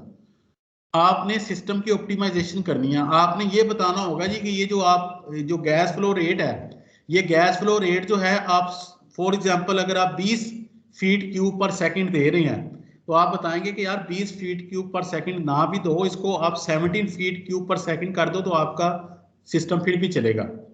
आप कहेंगे जी कि ये जो आप बॉयलर लगा हुआ है, इस बॉयलर में जो आप कोयला जला रहे हैं या ऑयल जला रहे हैं, तो उस ऑयल को अगर आप पर आवर जो है अगर 100 लीटर ऑयल यूज हो रहा है तो आप ऑप्टिमाइजेशन करके बताएंगे कि 100 की बजाय आप 80 लीटर भी यूज कर सकते हैं। तो आप उसकी रिएक्शन की अगर 450 डिग्री सी पे एक रिएक्शन हो रहा है तो आप बताएंगे कि 450 की बजाय इसको 400 डिग्री सी पे भी हो सकता है। तो आपकी वर्थ, एक इंजीनियर की वर्थ बेटा तब होती है जब वो चीज़ों को इम्प्रूव करता है, चीज़ों के अंदर एफिशिएंसी की इम्प्रूव करता है, ऑप्टिमाइजेशन लेकर आता है, तब वो इंजीनियर कामयाब होता है। ठीक है, अप्लाई करता है चीज़ों को। तो वो अप्लाई किस तरह करेगा? वो इसी तरह कर सकता है जब उसकी चीज़ों की अंडरस्टैंडिंग इम्प्रूव होगी। जब आपको चीज़ों की अंडरस्टैंडिंग नहीं है तो आप उसको किस तरह इम्प्रूव करेंगे? ठीक है, तो अब नेक्स्ट जो है ना हमारा टॉपिक वो ये है कि हमने इसको अप्लाई करना है। ये जो इक्वेशंस हमने भी पीछे पढ़ी हैं अब हमने इनको अप्लाई करना है for the sizing of the reactor. So the next topic is the application of the design equation for the continuous flow reactor. पहला क्वेश्चन ये होगा, how we can size CSTR and PFR। हम किस तरह CSTR और PFER का sizing कर सकते हैं। साइजिंग का मतलब कि हम उनके वॉल्यूम किस तरह कैलकुलेट कर सकते हैं। ऑब्वियसली हमारे पास डिजाइन इक्वेशंस हैं, तो हम डिजाइन इक्वेशन से पढ़िए। सो जैसे मैंने आपको बताया कि we need the knowledge of the rate of reaction as a function of conversion, क्योंकि इंटीग्रेशन सोल्व करनी है इनकी डिजाइन इक्वेशन में, तो इसकी इंटीग्रेशन सोल्व करने के लिए हमें rate of reaction respect to conversion का डाटा जो होगा वो चाहिए होगा। फॉर एग्जांपल अगर हम सिंपल रिएक्शन कंसीडर करें, तो एक simple reaction first order reaction minus R A is equal to K C note, simple reaction है। और आपको पता है कि सिंपल रिएक्शन में के जो होता है वो रेट कांस्टेंट होता है, ये के जो होता है रेट कांस्टेंट होता है, और it is defined by the Arrhenius equation. और सी ए को हम लिख सकते हैं कि C A is equal to C A naught into 1 minus X A, where C A is the concentration at any time और CA node is the initial concentration of A. So initial concentration into 1 minus X. X क्या चीज है? Is the conversion. So this is a simple rate equation. हम assume करें कि एक reaction हो रहा है और फर्स्ट ऑर्डर रिएक्शन है जिसकी सिंपल इक्वेशन है कि minus R A is equal to K C A is equal to K C naught into 1 minus X A. अब जो है हम अगर कहें जी कि इस स्पेसिफिक रिएक्शन के लिए प्लग फ्लो रिएक्टर का या CSTR का वॉल्यूम कैलकुलेट करें, तो दोनों इक्वेशंस आपके सामने हैं। Volume for the CSTR is equal to FA naught x over minus RA, और प्लग फ्लो रिएक्टर के लिए वॉल्यूम है V is equal to FA naught 0 to x into dx over minus RA। ठीक, अब आप देखें कि दोनों में जो RA है रिएक्शन रेट है वो डिनोमिनेटर में है, यहां पर भी जो रेट ऑफ रिएक्शन है वो डिनोमिनेटर में है, यहां भी रेट ऑफ रिएक्शन जो है वो डिनोमिनेटर में, यानी we will be concerned with 1 over minus RA, we will not be concerned with minus RA, we will take the reciprocal of rate of reaction। क्यों? क्योंकि दोनों की इक्वेशंस के अंदर ये रेसिप्रोकल में है, डिनोमिनेटर में है। सो 1 over minus RA is equal to 1 over KC note into 1 over 1, सिर्फ इसका इसी का रेसिप्रोकल ले लिया तो ये आ गया। ओके, अब जो है to illustrate the design of a series of the reactor we consider the isothermal gas phase reaction A is going into B। अब वो क्या कह रहा है जी कि हमने जो है डिजाइन करने के लिए हम गए लैब में और हमने जो है वो लेबोरेटरी मेजरमेंट की। We are going to the laboratory to determine the rate of a chemical reaction as a function of conversion of reactant A। तो बेसिकली हमने क्या किया कि जब भी एक रिएक्टर डिजाइन होता है तो उससे पहले जो होता है लेबोरेटरी का डाटा, ये बड़ी इंपॉर्टेंट चीज है, इसको लिखें, लेबोरेटरी डाटा चाहिए होता है, लैब डाटा चाहिए होता है। तो हमने जब लैब में जाके एक्सपेरिमेंट करेंगे तो कौन से रिएक्टर में एक्सपेरिमेंट करेंगे? कौन से रिएक्टर में एक्सपेरिमेंट करेंगे? Batch reactor. Yes, even we are going to design a CSTR plug flow reactor, लेकिन जब हमें उसके लिए डिजाइन डाटा चाहिए तो डिजाइन डाटा हमने एक्सपेरिमेंटेशन से लेना है, एक्सपेरिमेंटेशन करने हैं लैब में जाके। तो लैब में जाके हमें होगा कि हम जितने छोटे स्केल पे कर सकते हैं, ठीक है, छोटे से छोटे, क्योंकि ये प्रोडक्शन तो नहीं ना कर रही है, तो वैसे ही एक एक्सपेरिमेंटेशन कर रहे हैं रेट ऑफ रिएक्शन और कन्वर्जन का डाटा लेने के लिए। तो हम एक छोटे से बीकर में ये रिएक्शन करेंगे। बीकर भी क्या होता है? Beaker is just batch reactor होता है, ठीक है। सो वो कह रहा है कि उसने लेबोरेटरी में इस रिएक्शन की मेजरमेंट की है, तो वो क्या करता रहा, वो कन्वर्जन का और रिएक्शन रेट का डाटा मेजर करता रहा। अगर ये आप टेबल देखें तो इस टेबल में एक कॉलम जो है वो किसका है? कन्वर्जन का है, और एक कॉलम जो है वो रेट ऑफ रिएक्शन का है। रेट ऑफ रिएक्शन की क्या यूनिट्स हैं? रेट ऑफ रिएक्शन की यूनिट है -RA और यूनिट्स इसकी हैं moles per meter cube per second. तो जीरो कन्वर्जन थी, जब कन्वर्जन जीरो थी शुरू में तो रेट ऑफ रिएक्शन था 0.45।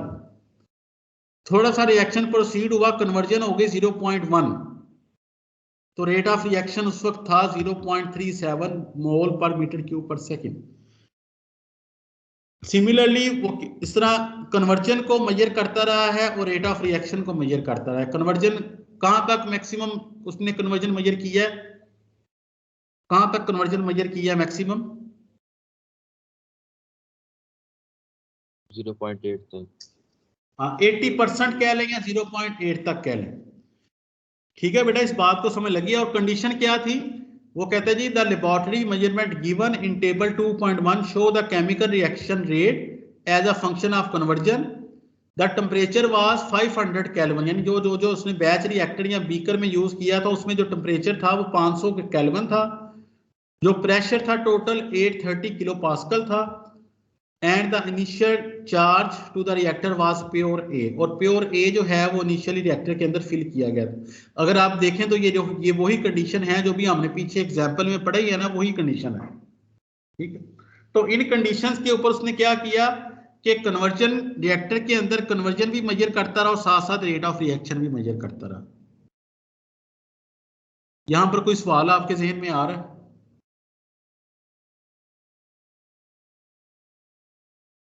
एनी क्वेश्चन बेटा? कोई सवाल, कोई क्वेश्चन आपके जहन में आ रहा हो?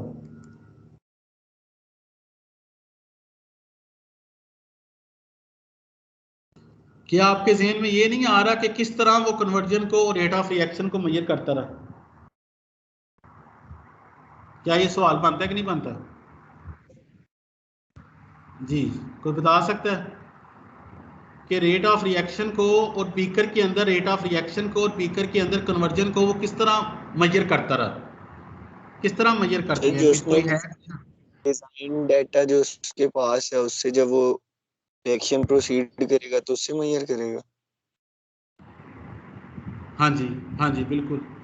और यानी डिफरेंट उसके पास कोई टेक्निक्स होंगी ना बेटा, उसके पास कोई टेक्निक्स होंगी, कोई मेजरमेंट की कोई सेंसर लगे होंगे ना, जिस तरह टेम्परेचर और प्रेशर के सेंसर नहीं लगे होते। जो टेम्परेचर के सेंसर्स होते हैं उनको क्या कहते हैं, क्या नाम होता है टेम्परेचर के सेंसर्स का? थर्मोकपल्स।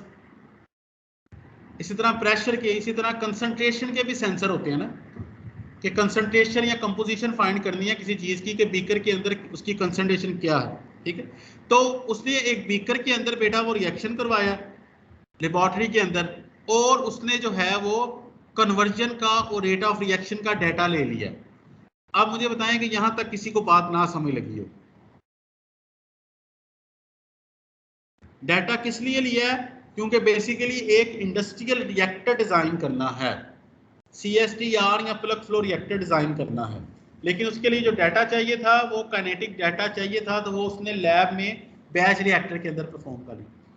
अच्छा, सेकंड जो चीज आपको मैं दिखाना चाहता हूं वो ये है कि look into the trend into the value of the rate of reaction. Rate of reaction की वैल्यूज में ट्रेंड देखें क्या है, और वो मुझे बताएं आप। शाबाश, कौन बताएगा? रेट ऑफ रिएक्शन की वैल्यूज के अंदर ट्रेंड क्या है? कम हो रही है, हो रहा है बाय दैट, कम हो रही है। यस, रेट ऑफ रिएक्शन कम हो रहा है जैसे जैसे कन्वर्जन बढ़ रही है। The question is why?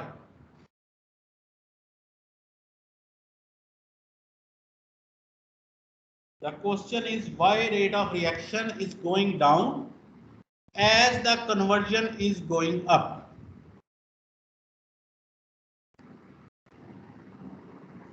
Sir reactant की वैल्यू डिक्रीज होती जा रही है। रिएक्टेंट्स की वैल्यू डिक्रीज हो रही, मतलब रिएक्टेंट्स कंज्यूम होते जा रहे हैं। यस यस यस, बिल्कुल ठीक कह रहे हैं आप। बेसिकली वो जो शुरू में 10 फर्ज करें, शुरू में जो थे वो 100 मॉलिक्यूल्स थे ए के, तो जब कन्वर्जन 0.1 कन्वर्जन हुई तो कितने मॉलिक्यूल कन्वर्ट हो चुके हैं, कितने मॉलिक्यूल बाकी बच गए हैं 100 में से? 100 में से 0.1 कन्वर्ट है, 90% रह गए। हाँ, 90 मॉलिक्यूल रह गए हैं, 0.1 कन्वर्ट हो गए हैं, 10 यानी 10% कन्वर्ट हो गए। तो अब कितने मॉलिक्यूल पीछे रह गए? 90 रह गए। इसी तरह जब कन्वर्जन जो होगी 0.4 हो जाएगी तो इट मींस 40% कन्वर्ट हो चुके हैं, 40 मॉलिक्यूल प्रोडक्ट बन चुके हैं, पीछे ए के कितने मॉलिक्यूल रह गए हैं? 60। तो रेट ऑफ रिएक्शन जो होता है प्रोपोर्शनल होता है कंसंट्रेशन के। अभी पीछे आपने इक्वेशन नहीं देखी, तो पीछे अभी ये देखें, कि rate of reaction minus R A is directly proportional to C A. C A क्या चीज है? Concentration of A. Concentration of A का क्या मतलब है? Number of molecules of A, ठीक है ना। तो जैसे जैसे बेटा कन्वर्जन हो रही है वैसे वैसे वो ए जो है वो कन्वर्ट होता जा रहा है, तो पीछे ए कम बढ़ता है, इसलिए with respect to conversion respect to time rate of reaction जो है वो डिक्रीज करता जा रहा है। तो ये एक कॉन्सेप्ट आपने जो है वो क्लियर है। Any how we got that this data. इस डाटा का जो है वो हमने ये ग्राफ बना लिया, ठीक है। अब हमने पहला कॉलम जो है वो x का है, x0, 0.1, 0.2, 0.4, 0.6, 0.7, 0.8। उसके बाद रेट ऑफ रिएक्शन यूनिट्स बेटा याद रखनी है, यूनिट्स अगर meter cube moles per meter cube per second है तो ये आ गया। उसके बाद हमने क्या किया कि रेट ऑफ रिएक्शन का रेसिप्रोकल ले लिया, 1/RA कर दिया। कोई बताएगा 1/RA क्यों किया? सर क्योंकि ये पहले भी डिनोमिनेटर में आ रहा था रेट ऑफ रिएक्शन, इस वजह से। तो रेट ऑफ रिएक्शन का 1/RA का एक कॉलम बना लिया, तो रेसिप्रोकल ले लिया। उसके बाद हमने ग्राफ ड्रा किया, एक्स एक्सिस पे हमने लिया कन्वर्जन और वाई एक्सिस पे है 1/RA, ठीक है। तो 1/RA का और कन्वर्जन का ग्राफ ड्रा किया है, तो ये कर्व हमारे पास आ गई है। आगे चलें, अब एक तीसरा कॉलम भी हमने ऐड कर दिया है। x का कॉलम था हमारे पास -RA का था, 1/RA का था, फिर हमने FA नोड और -RA का कॉलम ऐड कर दिया। FA नोड हमारे पास कैसे आएगा? शाबाश बताएं। सर हम कोई भी एक अज्यूम कर लेते होते हैं। अज्यूम भी नहीं ना करेंगे बेटा, क्या हम कैलकुलेट नहीं कर सकते? गैस फेस रिएक्शन है, कोई फार्मूला बताएगा कैलकुलेट करने का? FA नोड किस तरह कैलकुलेट करेंगे? अभी हमने पिछली स्लाइड्स पे पढ़ा बेटा, CA0 V0। Yes, CA naught into V naught, और CA naught is equal to PA naught over RT naught. तो अगर हम पीछे जाएं तो आप पीछे देखें तो उसने जो है हमें टेम्परेचर प्रेशर का डाटा, टेम्परेचर भी दिया हुआ है 500 केल्विन, प्रेशर भी दिया हुआ है 830 किलो पास्कल। तो बेटा ये वही डाटा है जो हमने भी एग्जांपल किया ना पीछे, तो ये वही डाटा है। उसी में भी हमने जो फ्लो रेट निकाला था वो 0.4 आया था। तो आपने कैलकुलेट करना है, कोई अज्यूम नहीं करना। तो 0.4 मोल पर सेकंड आ गया। तो अब हमने क्या किया कि FA नोड और -RA का कॉलम भी एक बना लिया, ठीक है। क्लियर हो गया ना बेटा? FA नोड और माइनस हर रीडिंग को FA नोड से 1/RA की हर रीडिंग को FA नोड से मल्टीप्लाई कर दिया, तो नया हमारे पास कॉलम बना।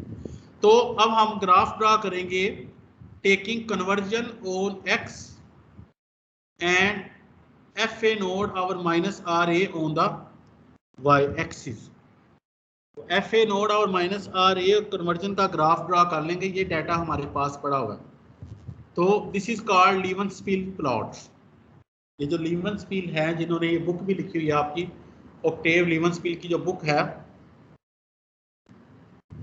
इस ग्राफ को कहते हैं ऑक्टेव लीवेंस्पील ग्राफ। तो अगर आपको कहा जाए कि लीवेंस्पील ग्राफ ड्रा करें, तो आपने किसका FA नोड और -RA, FA नोड कांस्टेंट है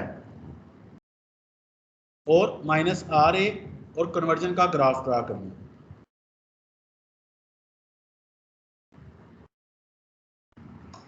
बेसिकली ये ग्राफ जो होंगे हमें वॉल्यूम कैलकुलेट करने में काम आएंगे।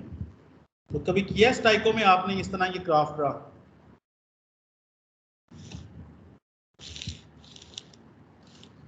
कभी बेटा इस तरह के ग्राफ ड्रा किए हैं आपने कन्वर्जन का और रेट ऑफ रिएक्शन का?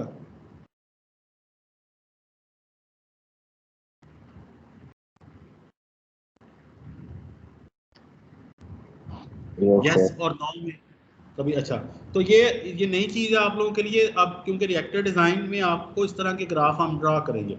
अच्छा बेटा, यहाँ तक समझ लग गई है सबको? कोई क्वेश्चन हो तो सिंपल है वेरी, कि लेबॉर्ट्री से डाटा लिया है और अभी कुछ भी नहीं किया, जस्ट आपको बताया कि हम ग्राफ ड्रा कर सकते हैं।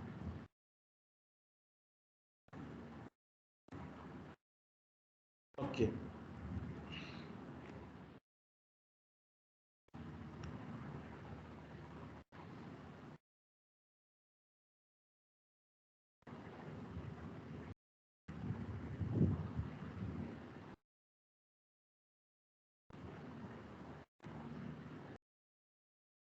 जी बेटा आपको बुक शो हो रही है? यस सर हो रही है। ओके, उसके बाद ये एग्जांपल हमने 2.2 करनी है, एग्जांपल 2.2। इसको मैं बुक से ही आपको समझा देता हूँ, वेरी इजी है। Title of example is sizing a CSTR, sizing a CSTR।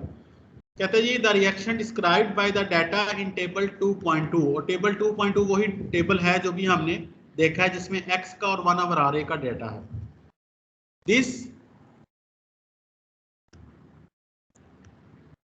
This reaction A into this is to be carried out in a CSTR। कहता है जी फर्ज करें ये A is going into B है और ये हमने CSTR में करवाना है। Species A enters the reactor at a molar flow rate of 0.4 mol per second, यानी वो रिएक्टर के अंदर जो इनलेट फ्लो है FA node is 0.4 mol per second। कहता है जी using the data in this table 2.2, यानी वो जो टेबल वही वाला 2.2 कौन सा टेबल है? वही टेबल है, ये वाला टेबल, ये 2.3 है, ये टेबल 2.2 है कि कन्वर्जन का और कन्वर्जन का आपके पास डाटा है -RA, रेट ऑफ रिएक्शन का डाटा है, और 1 आवर -RA का डाटा। कहता है इस डाटा को यूज करते हुए पार्ट ए में कहता है using the data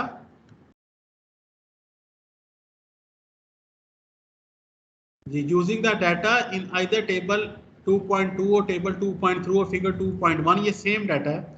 calculate the volume necessary to achieve 80% conversion in CSTR। CSTR में अगर हमने 80% कन्वर्जन जो है रखनी है तो कहता है जी CSTR का वॉल्यूम कैलकुलेट करें। ठीक है, तो वेरी सिंपल है कि हमने सबसे पहले CSTR, ये इस तरह का CSTR यू नो कि एक FA नोड इन होता है और FA जो होता है इसमें आउट होता है, और इसके अंदर परफेक्ट मिक्सिंग होती है, यूनिफॉर्म रिएक्टर होता है। तो CSTR का जो है हम देखेंगे कि CSTR की जो डिजाइन इक्वेशन है वो सबसे पहले आपने इसकी डिजाइन इक्वेशन को पकड़ना है। तो इसकी डिजाइन इक्वेशन है कि V is equal to FA naught x over -RA। तो क्या FA नोड आपको गिवन है बेटा?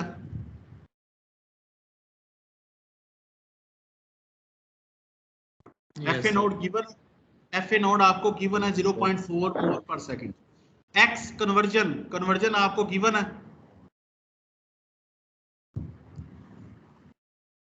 yes sir, yes sir. Conversion भी आपको गिवन है। तो रेट ऑफ रिएक्शन कैसे देखेंगे, कहां से आएगा? सर वो टेबल से देखेंगे, हमारे पास 80% सिंपल, कन्वर्जन है वेरी तो सिंपल, बच्चों वाला काम, वेरी सिंपल, गुड, कि आप सिंपल 0.8 कन्वर्जन के ऊपर देख ले रेट ऑफ रिएक्शन क्या है। जब कन्वर्जन ये 0.8 है तो इसके कोरस्पोंडिंगली आप RA या 1/RA देख लें क्या है। 1/RA जो है वो 20 है, 20 मीटर क्यूब सेकंड पर मोल। तो सिंपल आपने इस इक्वेशन के अंदर जो है वो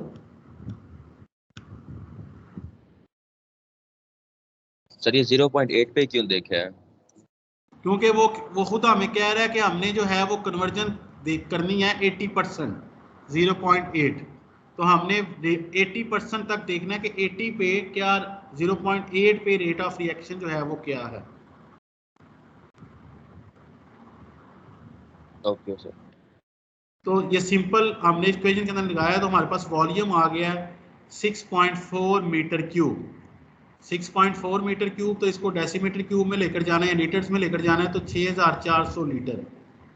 So CSTR, calculation of the CSTR is a very straightforward, is just using a simple equation.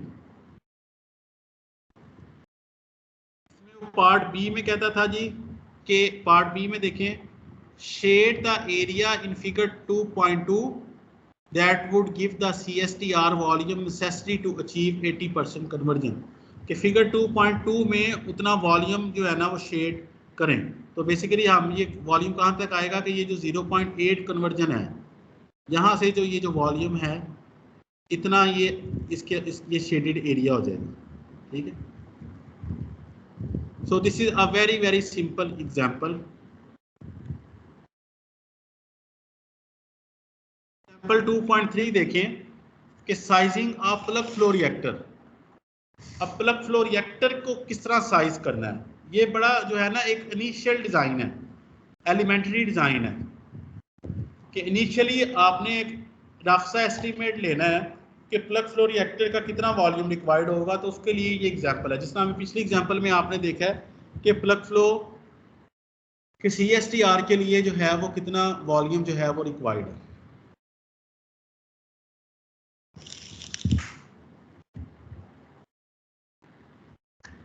हम 3-4 मिनट की बेटा ब्रेक कर लेते हैं। अभी मेरे पास 11:27, पूरे 5 मिनट बाद जो है ना दोबारा मैं स्टार्ट करूंगा बेटा, पूरे 5 मिनट बाद। ठीक है, 5 मिनट की ब्रेक कर लें बेटा। ठीक है, 5 मिनट की ब्रेक कर लें।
Okay, beta, let us start the example.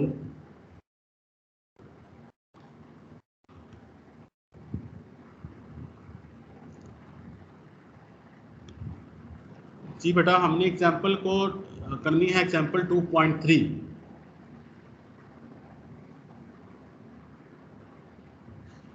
अच्छा, हम एग्जाम्पल भी कर सकते हैं। तो क्या यहाँ पर जो है वो जिन्होंने प्रेजेंटेशन देनी है, शाहिद भी है, उमर शहजाद भी है, बताएं बेटा।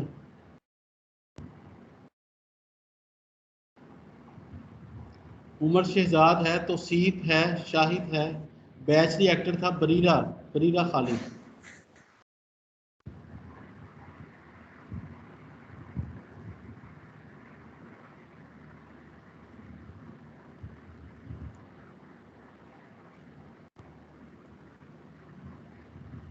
Okay, in this case we will continue the example 2.3. So example number 2.3 is about sizing up plug flow reactor. अब वो कहते हैं जी the reaction described by the data in table 2.1 and table 2.2 is to be carried out in a plug flow reactor. अब कहते हैं जी अब reaction जो है वो उसकी बजाय CSTR की बजाय जो है ना वो प्लग फ्लो रिएक्टर में जो है अगर ये करवाया जाए और एंटरिंग मोलर फ्लो रेट जो है वो 0.4 मोल पर सेकंड एंटरिंग का जो फ्लो रेट है वही है। अब कहता है जी use one of the integration formulas given in appendix A.4 to determine the plug flow reactor volume necessary to achieve 80% conversion. अब कह रहे हैं जी कि 80% जो है ना वो कन्वर्जन करवानी है, तो इसके लिए 80% कन्वर्जन के लिए जो है वो प्लग फ्लो रिएक्टर का वॉल्यूम कितना रिक्वायर्ड होगा।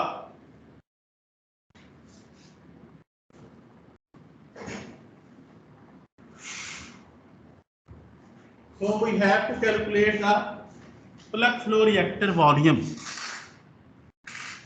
अच्छा, प्लग फ्लो रिएक्टर वॉल्यूम का कैलकुलेट करना है। सबसे पहले बेटा हमने देखनी है इसकी इक्वेशन। प्लग फ्लो रिएक्टर की डिजाइन इक्वेशन पे जाएं तो design equation for the plug flow reactor is V is equal to FA naught 0 to 0.8। कन्वर्जन की यूनिट्स थी बेटा, तो कन्वर्जन क्योंकि उसने बता दिया कि 80% कन्वर्जन है तो 0.8 हो जाएगी। 0.8 dx और minus RA that is equal to FA node और माइनस R। FA नोड को हम इनसाइड भी अगर ले आए क्योंकि हमारे पास FA नोड और माइनस RA। अच्छा, अब ये बेटा इंटीग्रेशन किस तरह करेंगे? आपने न्यूमेरिकल एनालिसिस का सब्जेक्ट शायद पढ़ा हो। आपने बेटा न्यूमेरिकल एनालिसिस का सब्जेक्ट पढ़ा है कि नहीं पढ़ा? सर अभी पढ़ रहे हैं सर, इस सेमेस्टर में पढ़ रहे हैं। तो उसमें एक जो है वो एक टॉपिक है न्यूमेरिकल इंटीग्रेशन। न्यूमेरिकल इंटीग्रेशन आपने भी अभी तो दी पढ़ी होगी, पढ़ी है बेटा कि नहीं? न्यूमेरिकल इंटीग्रेशन नहीं सर अभी नहीं पढ़ी।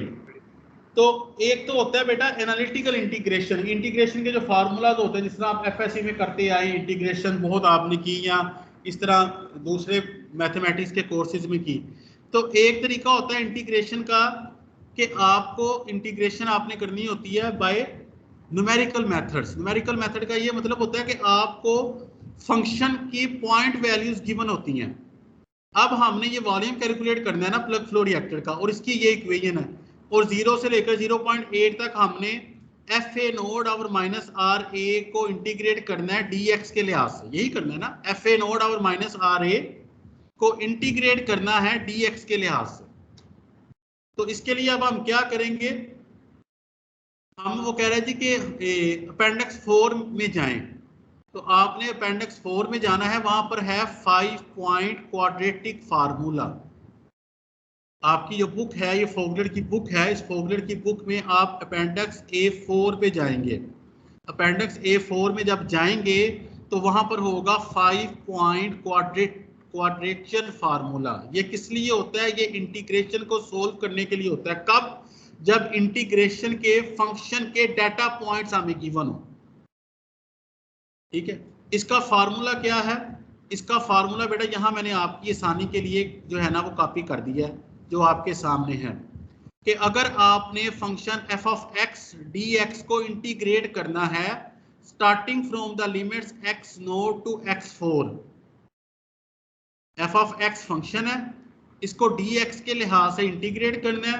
इंटीग्रेशन की बेटा लिमिट्स हैं x0 to x4, that will be equal to h/3 multiplied by f naught plus 4f1 plus 2f2 plus 4f3 plus f4।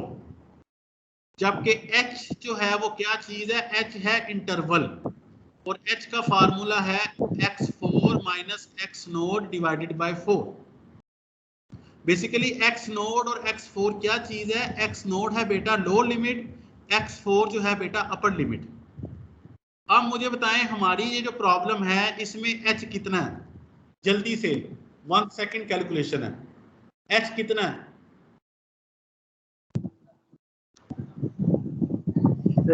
0.8 minus 0. 0.4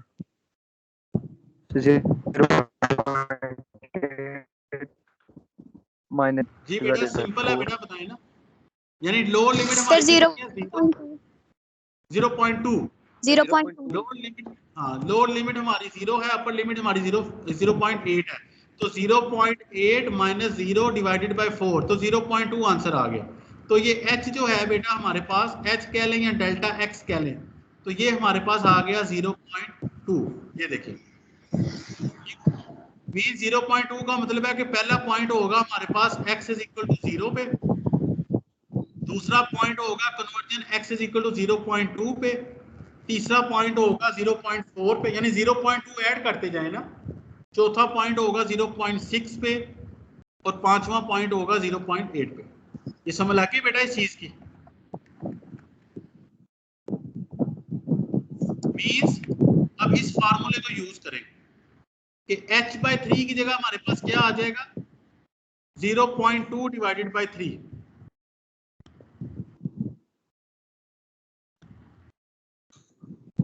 ये देखिए बेटा इधर, ये volume is equal to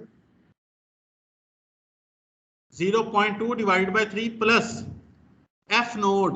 f node का क्या मतलब है बेटा? f नोड का मतलब है कि फंक्शन की x इज इक्वल टू 0 के ऊपर वैल्यू। ये देखिए f नोड और minus RA at x is equal to 0 plus 4 कहां से आया है? 4 फार्मूला के अंदर है, 4f1, और f1 हमारे पास फंक्शन क्या है? फंक्शन हमारे पास है fa नोड और minus RA at x is equal to 0.2 plus 2, ये 2f2 मींस के फंक्शन की वैल्यू 2 मल्टीप्लाई फंक्शन की value at 0.4 plus 4f3, 4 multiplied by function की value at 0.6 plus f4 mean f node और RA की value 0.8 के ऊपर। तो हम सिंपल क्यों हो जा इस टेबल में से वैल्यूज देखेंगे, हम देखेंगे कि फंक्शन की वैल्यू 0 पे x इज इक्वल टू 0 पे क्या है, फंक्शन की वैल्यू 0.2 पे क्या है, फंक्शन की वैल्यू 0.6 पे क्या है, फंक्शन की वैल्यू 0.8 पे क्या है। ये चार वैल्यूज हम लेंगे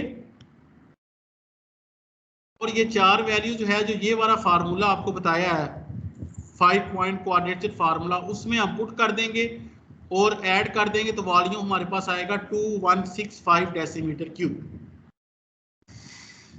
So the volume of the plug flow reactor that is required for the 80% conversion is 2165 decimetre cube और 2165 लीटर। पिछले CSTR के लिए ये वॉल्यूम कितना आया था? CSTR के लिए बेटा वॉल्यूम कितना आया था तकरीबन? 6.4 मीटर क्यूब। हाँ लीटर में अगर यहाँ डेसीमीटर क्यूब में देखें तो 6000 लीटर था। ये देखें ऊपर 6400 डेसीमीटर क्यूब, तो डेसीमीटर क्यूब और लिक्विड एक और लीटर एक ही बात, यानी 6400 लीटर था। लेकिन अगर वही रिएक्शन हम प्लग फ्लो रिएक्टर में करवाएं तो कितना वॉल्यूम आता है? तकरीबन 2000 लीटर। बात को समझे या कि नहीं समझे? तो सेम कन्वर्जन के लिए अब अगर आप बताएं एज अ डिजाइन इंजीनियर आप कौन सा रिएक्टर रिकमेंड करेंगे, प्लग फ्लो रिएक्टर या CSTR? Plug flow CSTR। CSTR, CSTR कौन कह रहे हैं बेटा? आपका क्या नाम है? अब्दुल कयूम। अब्दुल क्यूम नहीं बेटा, हम क्योंकि उसका प्लग फ्लो रिएक्टर बहुत कम है ना, एक देखिए वॉल्यूम चाहिए 6000 लीटर, तो 6000 लीटर का अगर आपको वेसल बनाना पड़े तो पूरे कमरे जितना होगा, और एक आपने वेसल बनाना है 2000 लीटर। Okay okay sir. उसकी जो इसको कहते हैं कैपिटल कॉस्ट। इकोनॉमिक्स आपने पढ़ लिया कि पढ़नी है अभी? तो ज़ाहिर है कोई चीज़ जितनी ज़्यादा बड़ी होगी उसके लिए मटेरियल ज़्यादा चाहिए होगा, तो उसकी कंस्ट्रक्शन कॉस्ट ज़्यादा होगी। और अगर छोटा रिएक्टर होगा तो मटेरियल उसके लिए कम चाहिए होगा, उसकी कंस्ट्रक्शन कॉस्ट जो होगी वो कम होगी। तो कहाँ 6000 लीटर का रिएक्टर और कहाँ 2000 लीटर का रिएक्टर, 2100 लीटर का रिएक्टर। अच्छा बेटा, यहाँ तक जिसको चीज़ें समझ लगी हैं वो अपना हैंड रेस करे ताकि मुझे पता चले। शाबाश, जिसको समझ लग गया वो अपना हैंड रेस करे बेटा। जी शाबाश। अम्मार हैदर को, अब्दुल कयूम साहब, हुमैरा को, मोहम्मद तलहा को, हसीब को, हंजला, आमिर, मोहम्मद शाहिद, सबा, फातिमा, नुमान अली, अब्दुल मुसद्दिक, क्या है ये, अब्दुल्ला मुसद्दिक को भी समझ लग गई है। यसरा रमज़ान को भी समझ लग गई है, और वसीम का भी हैंड आ गया जी। अब्दुल राफे को भी समझ लग गई है। अच्छा, ये इंटीग्रेशन बेटा समझ लग गई आपको? ये इंटीग्रेशन हमने किस तरह की है? बेसिकली ये आपके लिए नई चीज है ना, पहली दफा कर रहे हैं ना आप लोग इसको।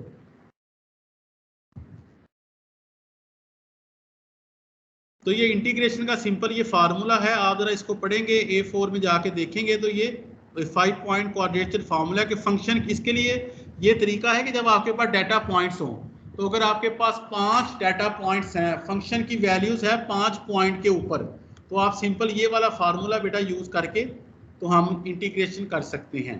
तो इंटीग्रेशन जरूरी नहीं कि इंटीग्रेशन के फार्मूला से की जाए, अगर आपके पास डाटा है तो तब भी जो होता है वो इंटीग्रेशन जो होती है वो हो जाती है। सेकेंड पार्ट में आपको कहता था, पार्ट बी में, shade the area in figure 2.2 that would give the plug flow reactor the volume necessary to achieve 80% conversion। कहता है फिगर 2.2 में एरिया शेड करें कि कितना एरिया चाहिए इस वॉल्यूम के लिए। तो सिंपली अगर आप ये देखें,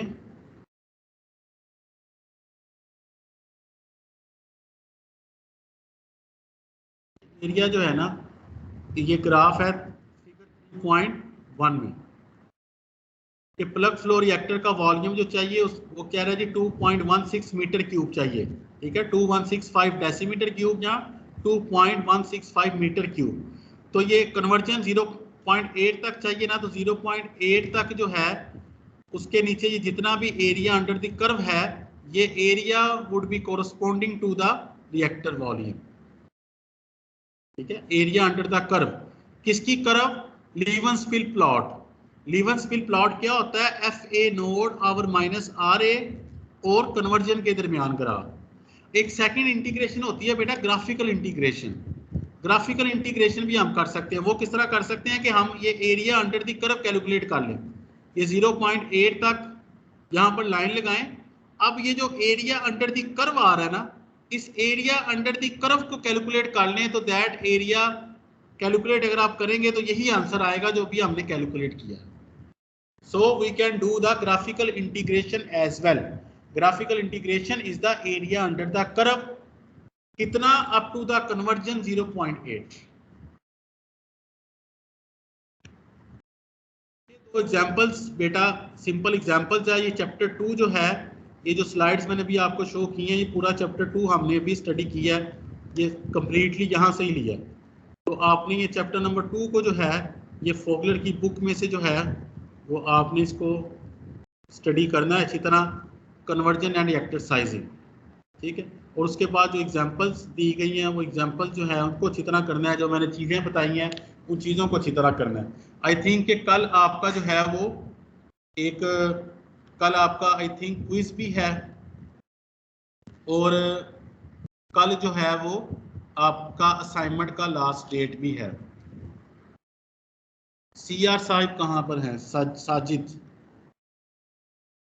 साजिद और सेक्शन ए की सीआर।